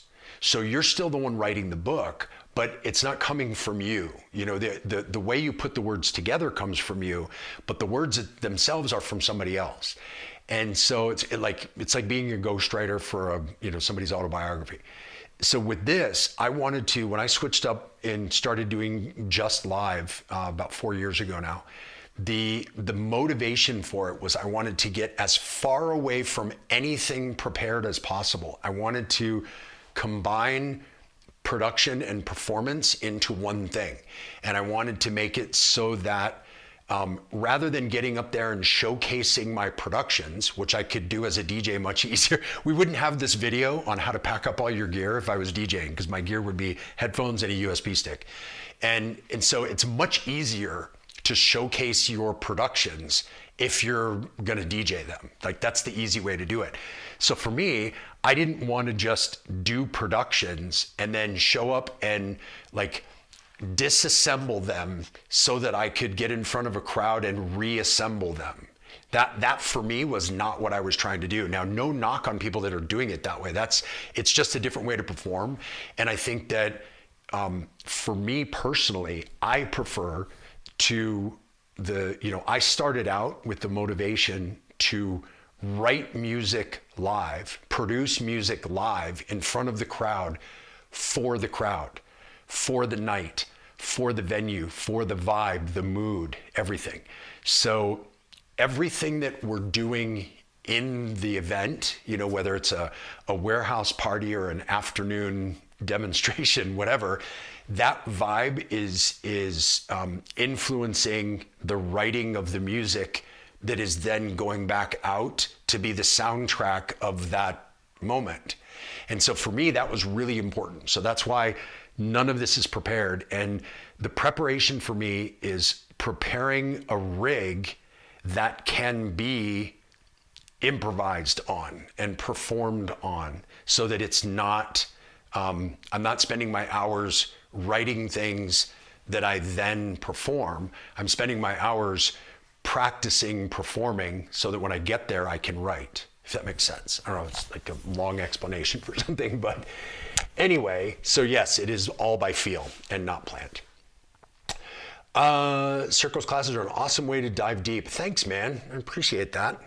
And you're doing your first show thanks to taking the live performance course that you took. So if you would like to do one of the courses, jump right on there. You can go to circolive.com/courses, get signed up now.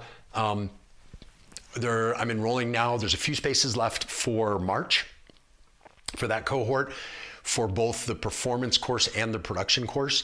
And then there's some spaces left as well for April. And those are going to be the last ones until summer. So if you want to get it in, do it now. No time like the present. And it's a 1 month commitment. Come out, we do 2 calls a week. You have about 50 videos that you can watch, broken into 8 sections, and those 2 calls a week coincide with the 8 sections. So then we do Q&As, you get feedback on your performance videos, you get a one-on-one session with me, so lots of stuff like that. So go ahead and get signed up, circolive.com/courses, and help me keep doing this stuff that I love to do. So let's see. Yeah, I want to get acquainted. Oh, agree with you on the tracker. Yeah, it's an amazing device, but it's not good for what I do. It's like I have, if you can see, if I move this out of the way, if you can see over there, I have an Arturia Polybrute, absolutely amazing synthesizer, but it will never be part of my live performance rig because it's too big and whatever, and I'm an awful keyboard player. But yeah, the gear I choose for live performance is chosen specifically for live performance, and the M8 for me does not work for that. So let's see. I want to get acquainted with the Digi2 before I take any classes. That way I have a better foundation. Yeah, you can totally do it that way. We talk a lot about Electron gear and how to use it and how to set it up because so many people have Electron gear. Same thing with Modular, same thing with Oxy One. There's a lot of gear that people tend to have that take the courses, and so it tends to be a good course for that gear as well. So if you're interested. Let's see, Pierre, I plan on taking the courses too, just waiting for the next holiday so I can focus in on it. Yeah, it's pretty easy to work around your schedule as well, because so there's 2 calls per week. They're on Sunday and Wednesday at 10 in the morning Mountain Time, or I think it's 1600 hours Central European time. So depending on where you are, that's where it'll be. And all of those Q&A calls are recorded. So if you can't make one because of your work schedule or because of family commitments or whatever, I give you access to the videos afterwards. So if you have questions that you want to ask but you're not able to make it, you can just send me a message and I'll ask and answer your question on the call. And then you can go back and watch the call and you can see everybody else's Q&A and any other kind of input that I put into it. So it's pretty flexible to work around that. And the videos are self-paced. So there's like 50 videos per course, and they're unique to each course, and they're not anything that I've ever put on YouTube or anything. So you can watch the videos at your own pace whenever you want. And then you've got 2 hours, on like 1 hour Sunday, 1 hour Wednesday that we do those calls. But again, if you can't make it, that's no problem. You can just watch the recorded version and make the ones that you can. So definitely jump in if you're considering it. Let's see here. The random key generation is amazing. It is, totally. What draws me to your electronic music and performance is the improvising. I grew up playing jazz and then performing rock and want to bring that level of improvisation to my live electronic. I'm right there with you. I played jazz trumpet in high school and college, and I played guitar in blues rock cover bands. I have my Strat over there in the corner. So I'm right there with you. And that was a big motivator for me to go this way too. I've said a lot of times on these streams that I feel like techno is the jazz of electronic music because it can be tonal, atonal, it can be weird keys, it can be weird shifts, it can be weird rhythms and polymeters and all that stuff, which you don't get in a lot of other electronic music. They tend to stick to a real format. But when you get techno, and particularly the more kind of atonal hypnotic techno, I feel like it's way more like jazz. And so for me, bringing the improvisational aspect to it is just an extension of that. So I'm totally with you. I agree with the same thing. And that's what the course is about, by the way. The performance course is it's called the Hardware Performance System because the whole idea is that there is a system to performing live on this gear, just like there is to performing live in a jazz band. Like there are certain things that you pre-prepare. For example, let's say you're playing guitar, you tune your guitar so that you can improvise on it. You decide on a key with the people you're playing so that you can improvise within that key. You come up with cues so you know when to change key so that you all change together so that you can then improvise within that. So there's a system to improvising jazz. There's a system to improvising in electronic hardware as well. And that's what my course is all about, is really about the improvisational side of it, and not like, it's way less about how to write a track and then transition to another track, which we talk a bit about, but the majority of it is really how to incorporate improvisation into whatever your playing style is going to be. So anyway, let's see here. Recently bought the Digitone 2, absolutely love it. Me too.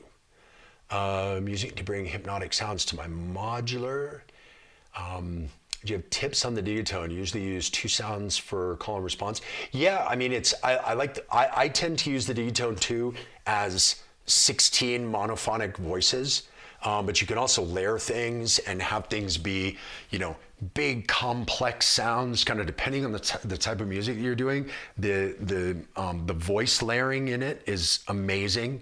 I'm using tracks 1 through 8 as drums and percussion, and then 9 through 16 as melodic things. So like I set up a sound palette of sounds that I like on those, and then I sequence them from the Oxy One.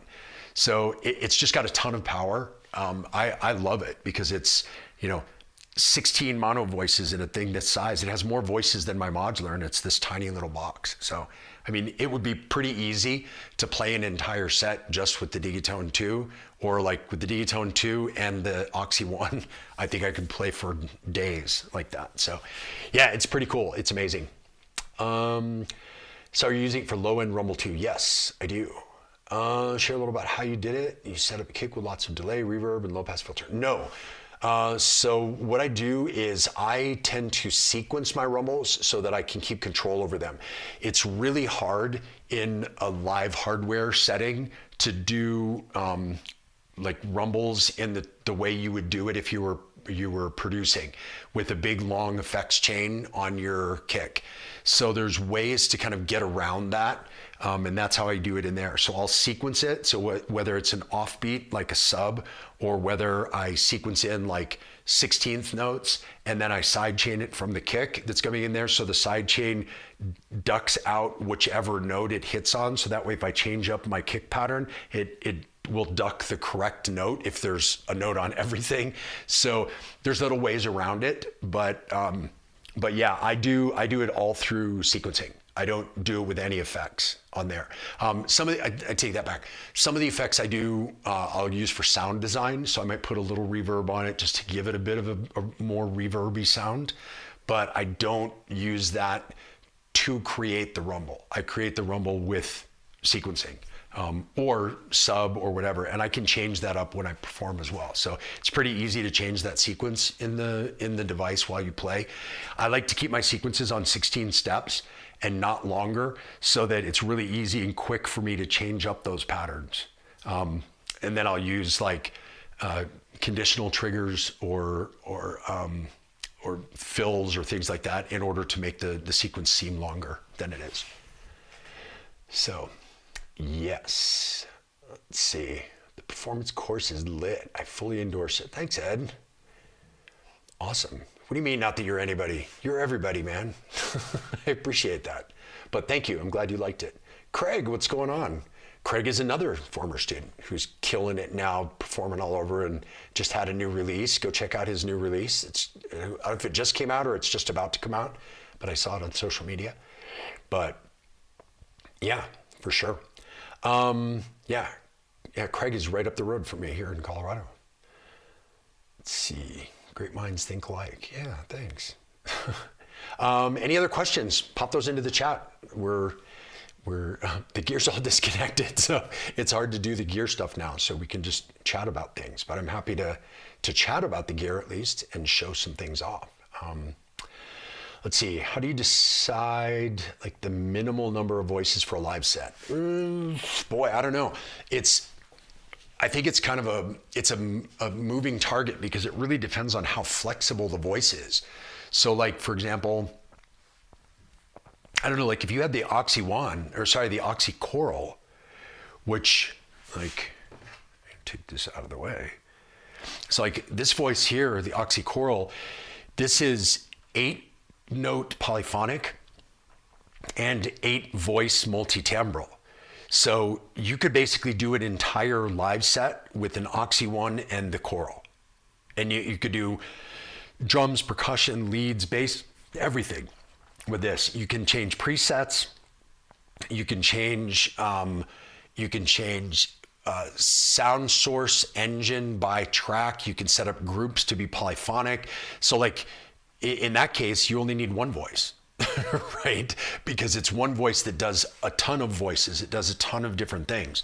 Where if you're going to use things that are, strictly a monophonic voice that do one thing, then you kind of need as many as you want to create different variation in your sound. So like, for example, if you were going to use a groove box on the outside for all of your drums and percussion as a drum machine, or if, let's say you had a 909 or whatever, you wanted to use just a drum machine on the side and you only had voices here, well, if you had a really versatile bass voice and a versatile lead voice and maybe one more that could bounce back and forth between the two, that might be enough for you. As long as you've got all of your drums and percussion and cymbals and all of that stuff in a drum machine, that might be enough. And again, it depends on how long you want to play for. So with my setup, maybe it's a little overkill with the amount of stuff the amount of capabilities that it has, but it allows me to, I would have, if I had to start like right now improvising from scratch, I could play 4 hours, no problem, like without even batting an eye. Because I have enough variety in my gear that I could mix and match and it would stay interesting for all that time. But if I didn't have enough variety in my gear, then I would be unable to do that for longer. So it depends on which voices you have and what kind of music you're going to make and how you're going to perform and how long you want to be able to perform. Those things all kind of work together to be the answer to that question. Okay, let's see here. You could do a live set with just Syntec. Yeah, I mean, you could do the live set. Look at Jeff Mills. He can do a live set with just a 909. So, I mean, you can make music with anything. It just kind of depends. You know, like the more capable devices get, the more things they can do. But then also the more things they can do, the more complicated they are to play. So, you know, like, you know, the Octatrack, for example, does a million things. But that's one of the reasons why it's such a complex instrument to learn, is because it does so many things. And so I think people are looking, you know, people think they're looking for the all-in-one box until they get the all-in-one box.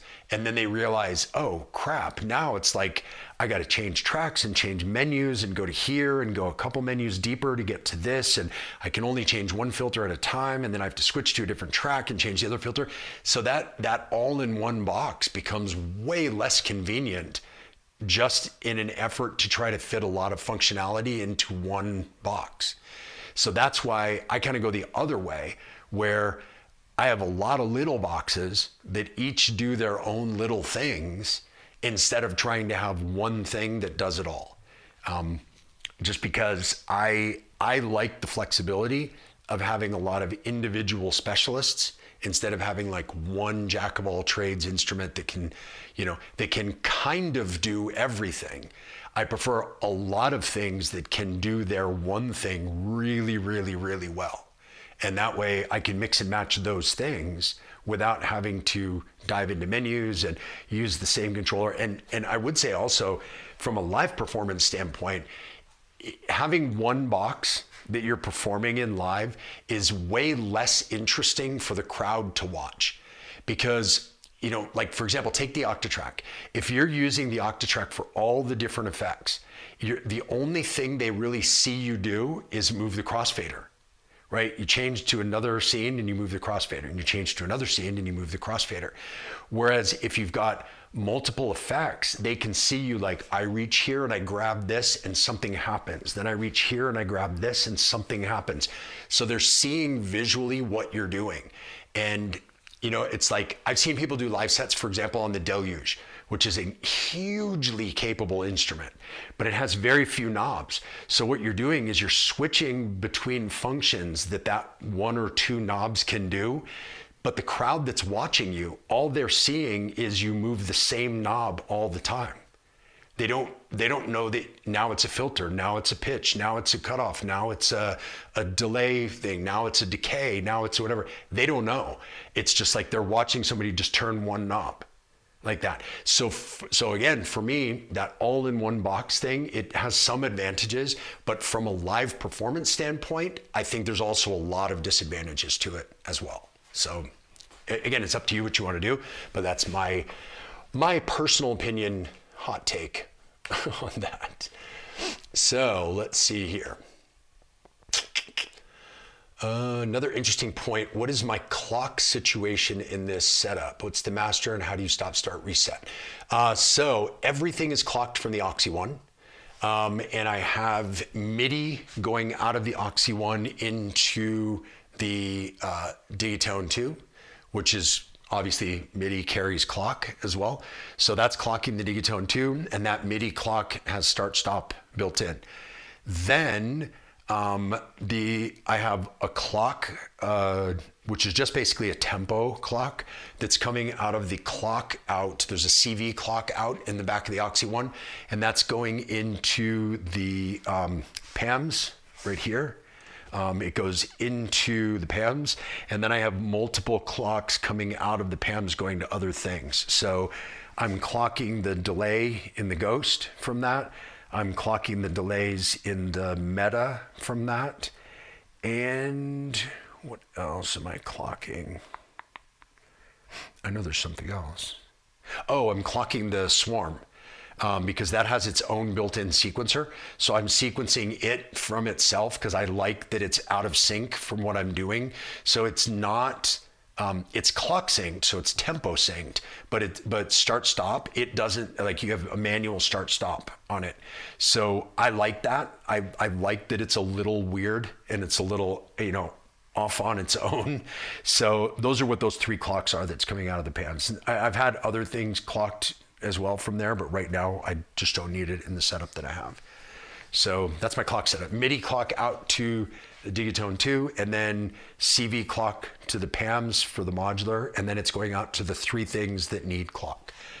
Nothing else needs to be clocked because it's all being sequenced from the Oxy One. If that makes sense. Let's see here. Where are we at? Since you mentioned variety in sound, what do you look for in different voices? I look for things that I like. As lame an answer as that is, if I like the sound, then I'll use it. And that for me is kind of the secret to coming up with your own signature sound. Is if the things I select that I enjoy will not be the same thing that any of you select that you enjoy. There will be some overlap probably. And if you listen to the exact same sounds that I was listening to, you might choose some of them too. But my selection, going back to the DJ world, what makes a unique DJ is their selection. And what makes my signature sound when I play is my selection of sounds, whether it's a sound that I design in the Digiton 2 or whether it's a module that I choose for its sound palette. But I choose things that I like. Like, I enjoy the sound of the voices that I have. That's why I picked them, is because I like the sounds they make and because they have a lot of flexibility. Now, that said, I'm changing some of them because I'm always kind of like looking for new things that I like, or maybe something that I like more than the other. That's why things sometimes come in and out of my live setup. The Oxy Choral was out for a while and now it's back in. Now that they have their configurator online, it's way easier to use. So I brought it back in. There's a pretty good chance that sometime in the next few months, you'll see the Erica Synth's bass line go away and be replaced by the Erica Synth's Percons voice, because I love the sound of it and I want to try it out. I also have a Noisite Warp module that's coming this weekend. Unfortunately, I don't have it for this live rig, but it's coming this weekend. So that's going to find its way into the case. I am not in love with the Polycinematic, so that's going to come out of the case for now. But who knows? Maybe it'll find its way back in another day. I just don't know. But for the moment, it's gonna come out of the case to make room for the Noisite. And yeah, so constantly looking for, it's that never-ending search for your sound. And your sound evolves over time and changes and modifies and morphs as you change and as your skills change and as your musical taste changes and your venues that you're playing in change. All of those things are going to impact which voices you choose. So let's see. Yeah, I went the MPC route for the all-in-one box and hated it. You know what? So did I. I didn't like their workflow at all. I tried the MPC and didn't get along with it. I tried the OP1, didn't get along with it. I tried the Roland MC707, didn't get along with it. What else? Yeah, MPC Live, didn't get along with it. So everybody has workflows that they enjoy more than others. And I have found that the things that for me to interface with are, the Oxy one is probably number one on my list as far as workflow goes, because it's so versatile for so many different devices. And then the Electron devices as well, all of them, they're so simple to use. Once you get out of the old firmwares, so anything that is newer than the Octatrack. The Octatrack was still that kind of old, clunky, really hard to work, a lot of menu diving, a lot of setup, but because it had so much versatility.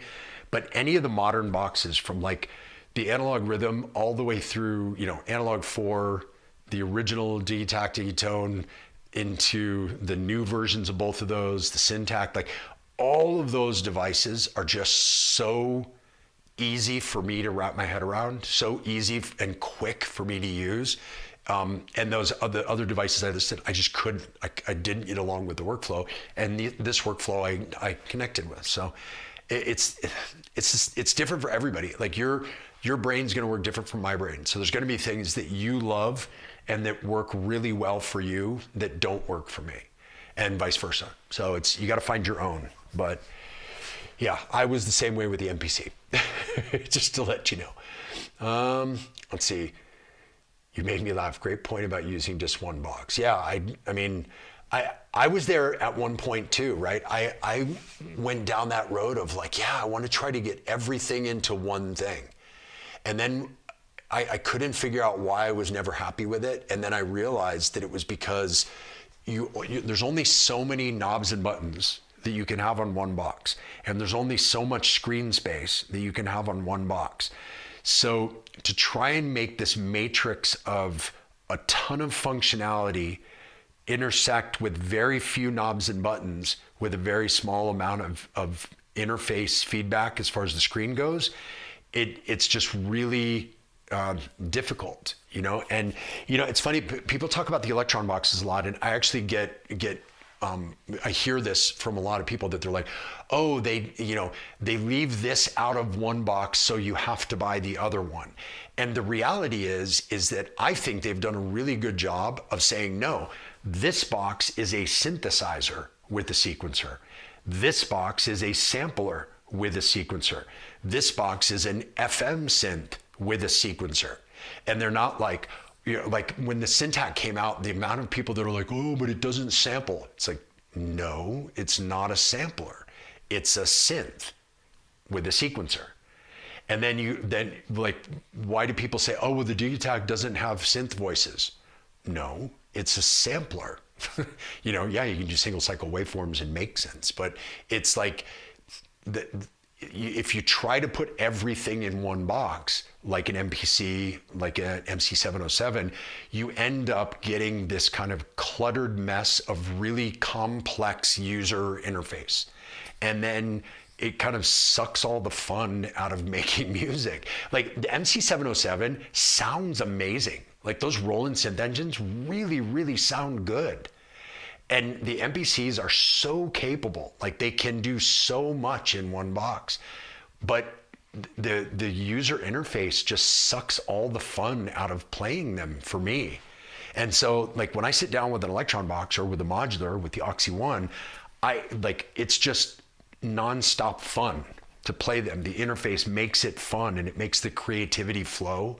Where in those other boxes, I'm just like, oh my God, I would never pick them up because I just dreaded the workflow. And so, but then I have friends that use only Roland devices. So it's just like, everybody's got their own workflow preferences. Mine are not those. Let's see. When you perform, is the Modular directly in front of you or off to the side? A little detail, but I wondered about the audience seeing the skiff.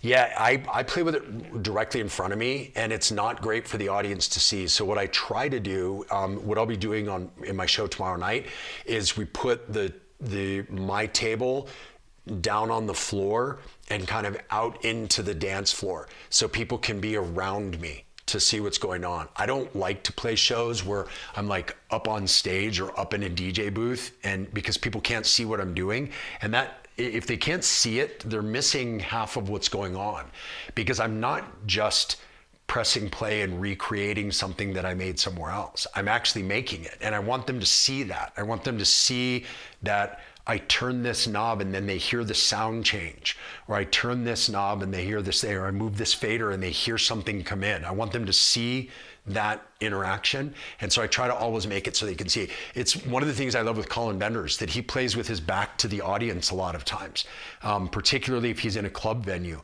He'll play with his back to the audience with his huge Modular case, so that everybody, the audience, is looking at his back, because he doesn't care if they're looking at him. He wants them to see the Modular and see what he's doing and turning and twisting and patching and all of that stuff. So yeah, I think being able to see the act is very important. I don't know if you've ever seen Krista Bourgeois play, but when she plays, she puts her rig over, like, kind of parallel to the audience. So she plays sideways to the audience, and she'll have things here, but they're low that the audience can see over. But she's playing here, so the audience is looking at it from the side, so they can see her whole rig while she's performing. So I think that's a great idea as well. Let's see. I don't think you have a ride cymbal in your system. Are you fine with not having it, or are you trying to find a way without bringing back the Digitakt? Yeah, I mean, I miss not having a 909 ride since I took the Digitakt out. But it was funny because I caught myself. The reason I took the Digitakt out was that I realized I was only using it for hats and rides. Like, I had gotten to the point where I was doing everything else in the Digitone and in the Modular. And I was like, it doesn't make sense to bring a whole piece of gear just to have hats and rides. And then I started doing hats in the Digitone. I found that I could make them very easily in there, and they sound great. And then I have the Archer's rig too, which if I want something to sound like a 909, it's really easy to make that sound like a 909. So what I do miss is the ride, for sure. And I've tried, I have kind of a hat ride in the Digitone, and I can get probably 80% of the way there. So it still sounds and acts like a ride, but it doesn't sound and act like a 909 ride. So I do still miss that. I get what you're saying there, because I do miss it. Let's see. I know Erica Synths have a dedicated module. Oh yeah, and the other one too, like if I was gonna get a dedicated module for a ride, I would get the Tip Top Audio. The Tip Top Audio kind of individual 909 voices sound really, really good. Like they really sound like a 909. So I would get the Tip Top Audio ride if I was gonna get one. But again, it's not important enough that I would want to take up the space in the case just to have it do just ride. Because I will use the ride maybe every, 30 minutes. I would use it for a little bit. So I don't necessarily need it in my case, but I love having it as a tool. And I can get close enough with the Digitone so that I can replicate the mood of having a ride, but I do definitely miss the 909 ride. 100%. Try to get 909 ride as close as possible in the Digitone. Yeah, it's not, I can't get there either, but I definitely try.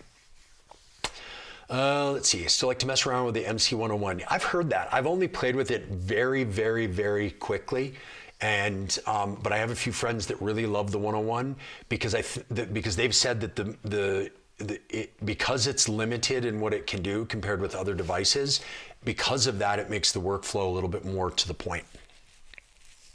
But yeah, Electron is the best workflow hands down. I think so. I mean, for me, but that doesn't mean it's the best workflow for everybody. Let's see.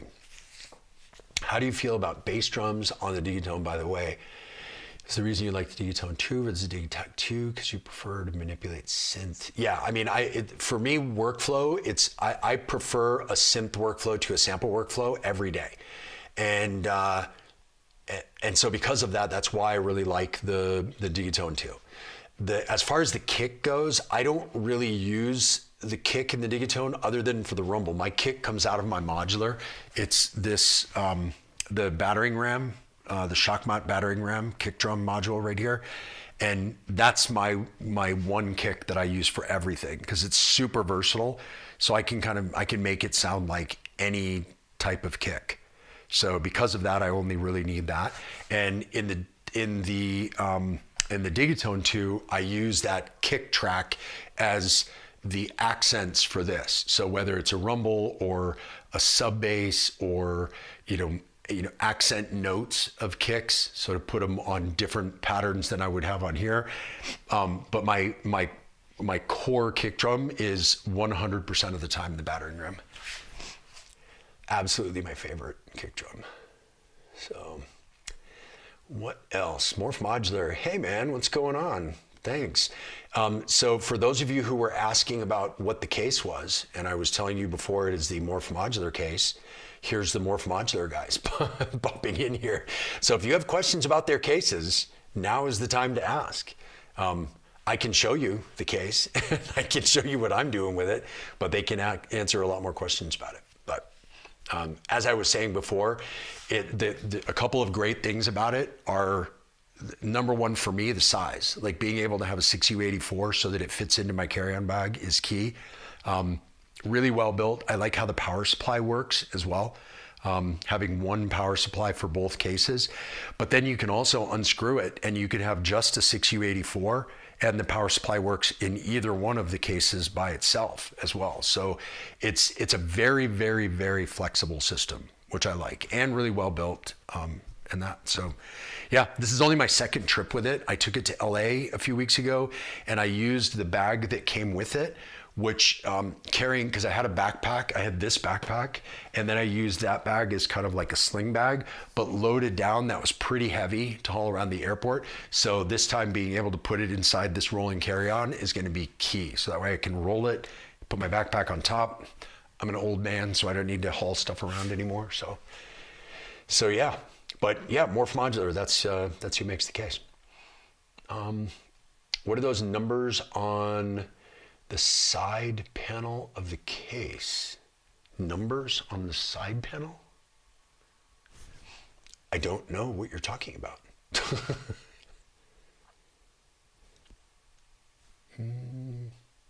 Is that, I don't think, maybe you don't mean numbers. Nubs? Are you asking what these things are?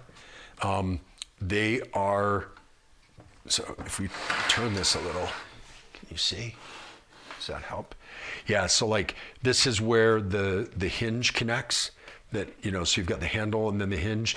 So this allows it to fold and go like that. And this allows you to connect it to the other side. So you can kind of, you can turn these around and have them work in both directions. So that's what those are, the extra ones are for.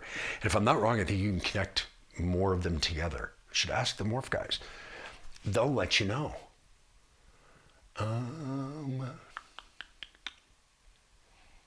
Awesome. What does it say? We're finalizing the new case for big batches. Stay tuned for weeks to come for some upgrades. Awesome. That's cool. Yeah, this is a prototype case that came from them for me to be able to use and give them some feedback. Which, to be honest, I've really enjoyed everything about it. The only drawback I've found, which I'll tell you guys publicly in front of everybody, but you can deal with it. The power supply is kind of loose. Like the plug, I lean something up against it to make sure it doesn't fall out in performance, because there's not a lot of friction with where the power supply plugs in, so it doesn't really lock in. I would suggest, if possible, some of the Moog synthesizers have a really cool power supply that you can plug in, and then you can attach with a nut. So it goes in and then you can screw it in so it's locked in place. For live performance, I would love that. I haven't seen any case that does that. So if there's a way to do it, I think that would be amazing, because just being able to lock it in is great, because you never know. There's always people, you know, moving around. There's people in front that are at the event. There's other performers that are setting up next to you and breaking down next to you. And if you know that your power supply is attached really well, it's just a good peace of mind. You don't have to worry that it will come unplugged and all the sound will go away. So yeah, so awesome. What else? Oh yeah, nubs. So that's what it is. So there are different ways to connect the that hinge handle piece. And like I mentioned too, like if you look, the hinge part, you can unscrew these and you can take the two pieces separately. So if you want, this can be two 6U84s, or it can be attached together and be one 12U84 like it is, which it's a really handy thing, because being able to close it up, leave it patched, when you have something like the Oxy pipe that allows you to leave everything patched, and then you just connect the Oxy One with just one cable. And so you don't have to worry about cabling in everything and reconnecting everything. This way, everything stays patched, just folds up, you're good to go, and then unfolds and you're ready to perform. So it's very, very handy because of that, but you do have the flexibility to take it apart, which I think is also very cool. So bravo guys, well done. I can't wait to see what you guys have. Are you gonna have the new finalized design at Super Booth? That would be cool to see. I'm excited. And I'm actually playing quite a few gigs in and around Berlin for Superbooth Week. So I will let you know more about that. So your case will be all over those, which should be pretty cool. Let's see. Is there nothing smaller that could replace analog heat, or is it that good? For me personally, it's that good. There are smaller boxes.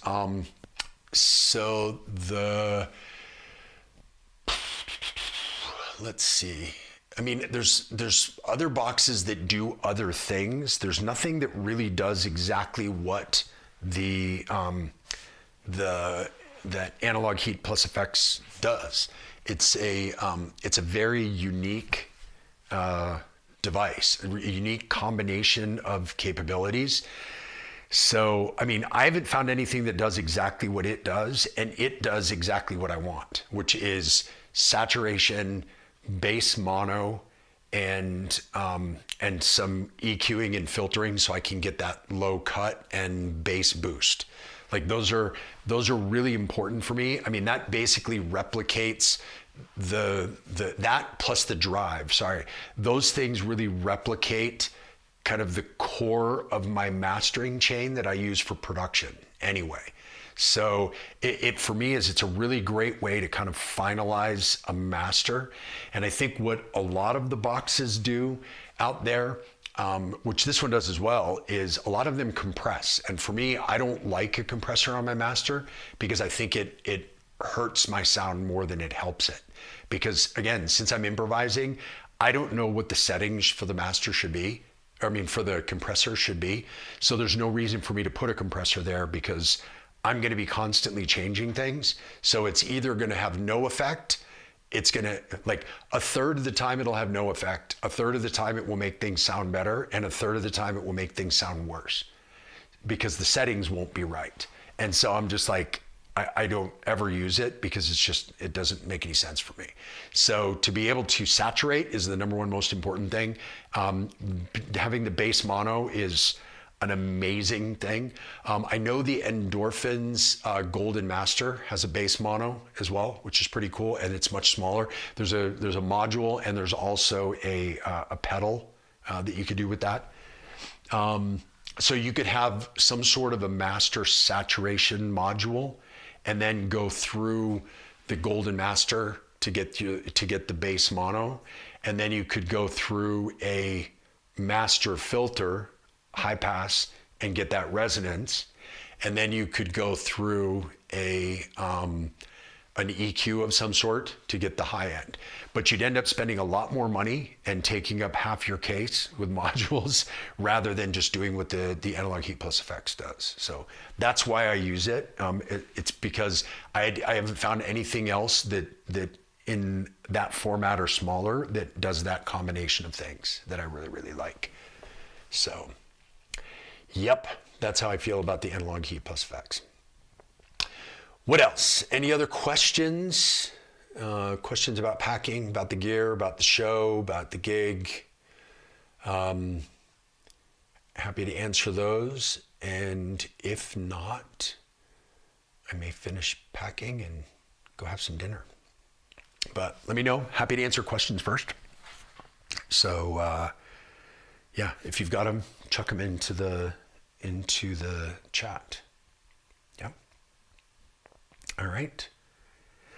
Well, it looks like not much else. Let's see. Do you have any videos on the random quantized notes in the Oxy one? Which sequencer is that? So you can do it on all of them.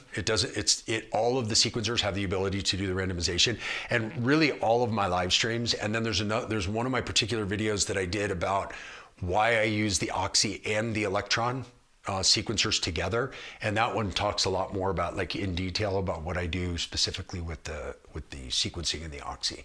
So, all right, Pierre, one last question. What is it? Pierre Laborie. That sounds like a French name. Are you French, Pierre? Let's see. What's the one last question? He's typing. I'm sure he's like typing away. Let's see. What is it? One last plug while he's writing his question out. One last plug about the courses. It's kind of what supports me to be able to do this stuff is people taking the courses.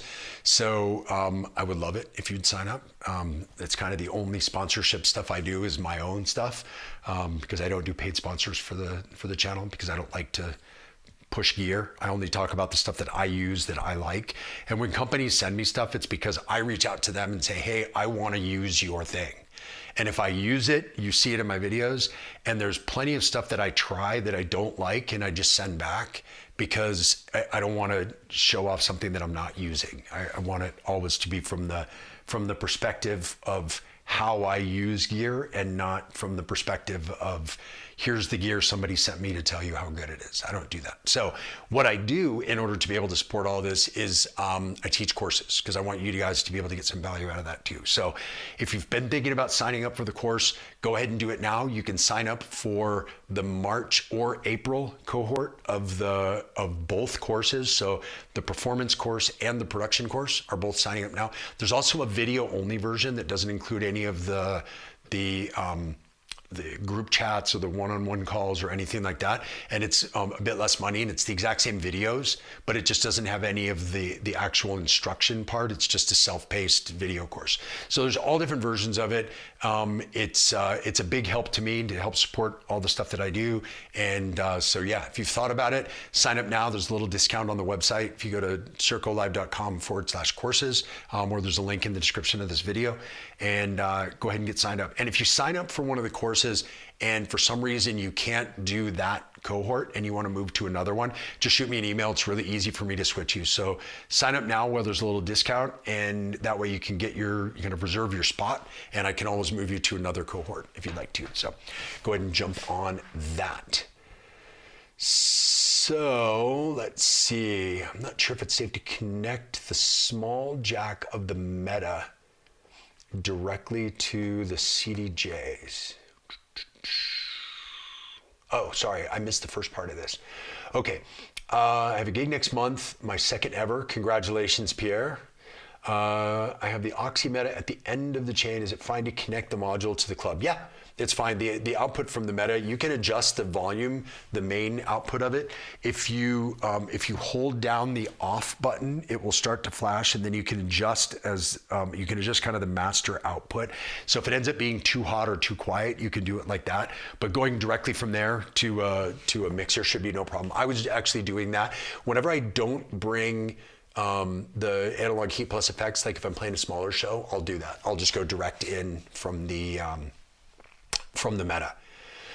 So let's see, or should I get something in between like a mixer? Yeah, you don't need it. You can go straight in if you like. If you're going into, if you're playing at a club and they have a DJ mixer, you'll want to get, the cable you'll want is stereo output, 3.5 millimeter to RCA on the other end.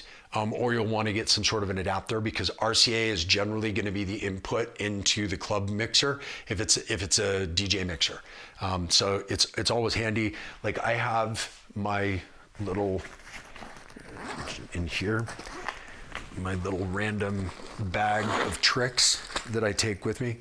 One of the things that I always have is cables that go, because I have 1/4 inch outs, so I have 1/4 inch outs to RCA. And I always have those in here just in case, because there's a lot of times that you'll show up and they won't think to tell you that you're going to be connecting to a DJ mixer, and then you'll show up and they'll be like, oh, you need RCA connections. So it's a really good one to have, especially if you're going to be playing in a club, because most of the time they will have you connect to a DJ mixer. So let's see. Here in Italy, it's quite late, so time to sleep. Not just a new case for Superbooth, also utilities and modules that will be announced soon. Awesome.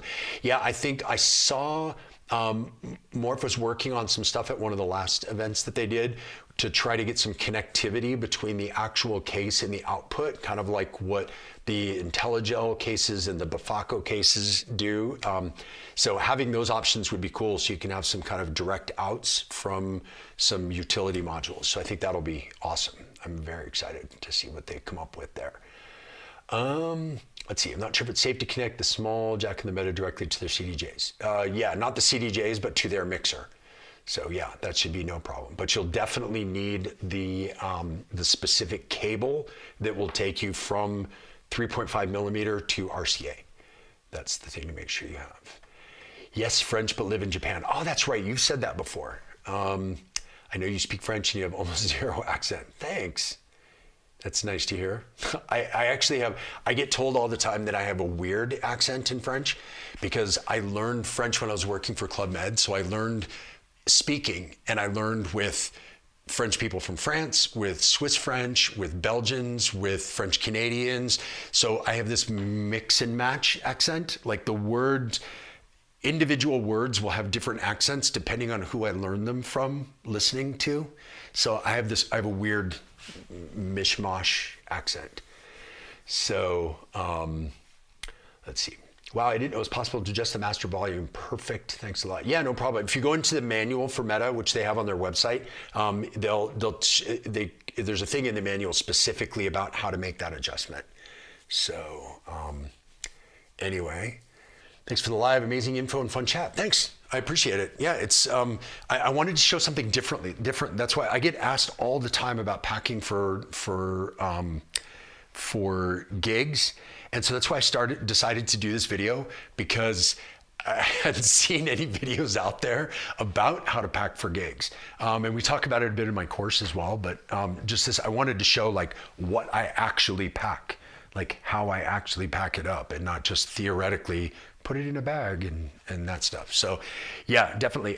One other option too for packing is if you don't have a rolling carry-on that can carry your modular case and you want to use something like the Morph Modular, they have, here, take off my headphones again so I can go to the other side of the room. This case right here,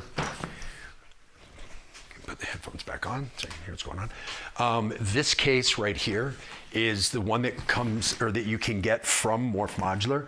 And so the modular, fits perfectly in this one, which I will show you actually, just so you can see it. That's the secret part I'm going to tell you about in a second. But yeah, if you fold up the modular, it just goes straight in here. And then, like I was saying, the Oxy fits really well right here between the handle and the case, so it's protected, so it doesn't get mashed in. So it's like a great, like safe little cozy place for it to go. And then you can also put the power supply and stuff like that in here, and then this closes up.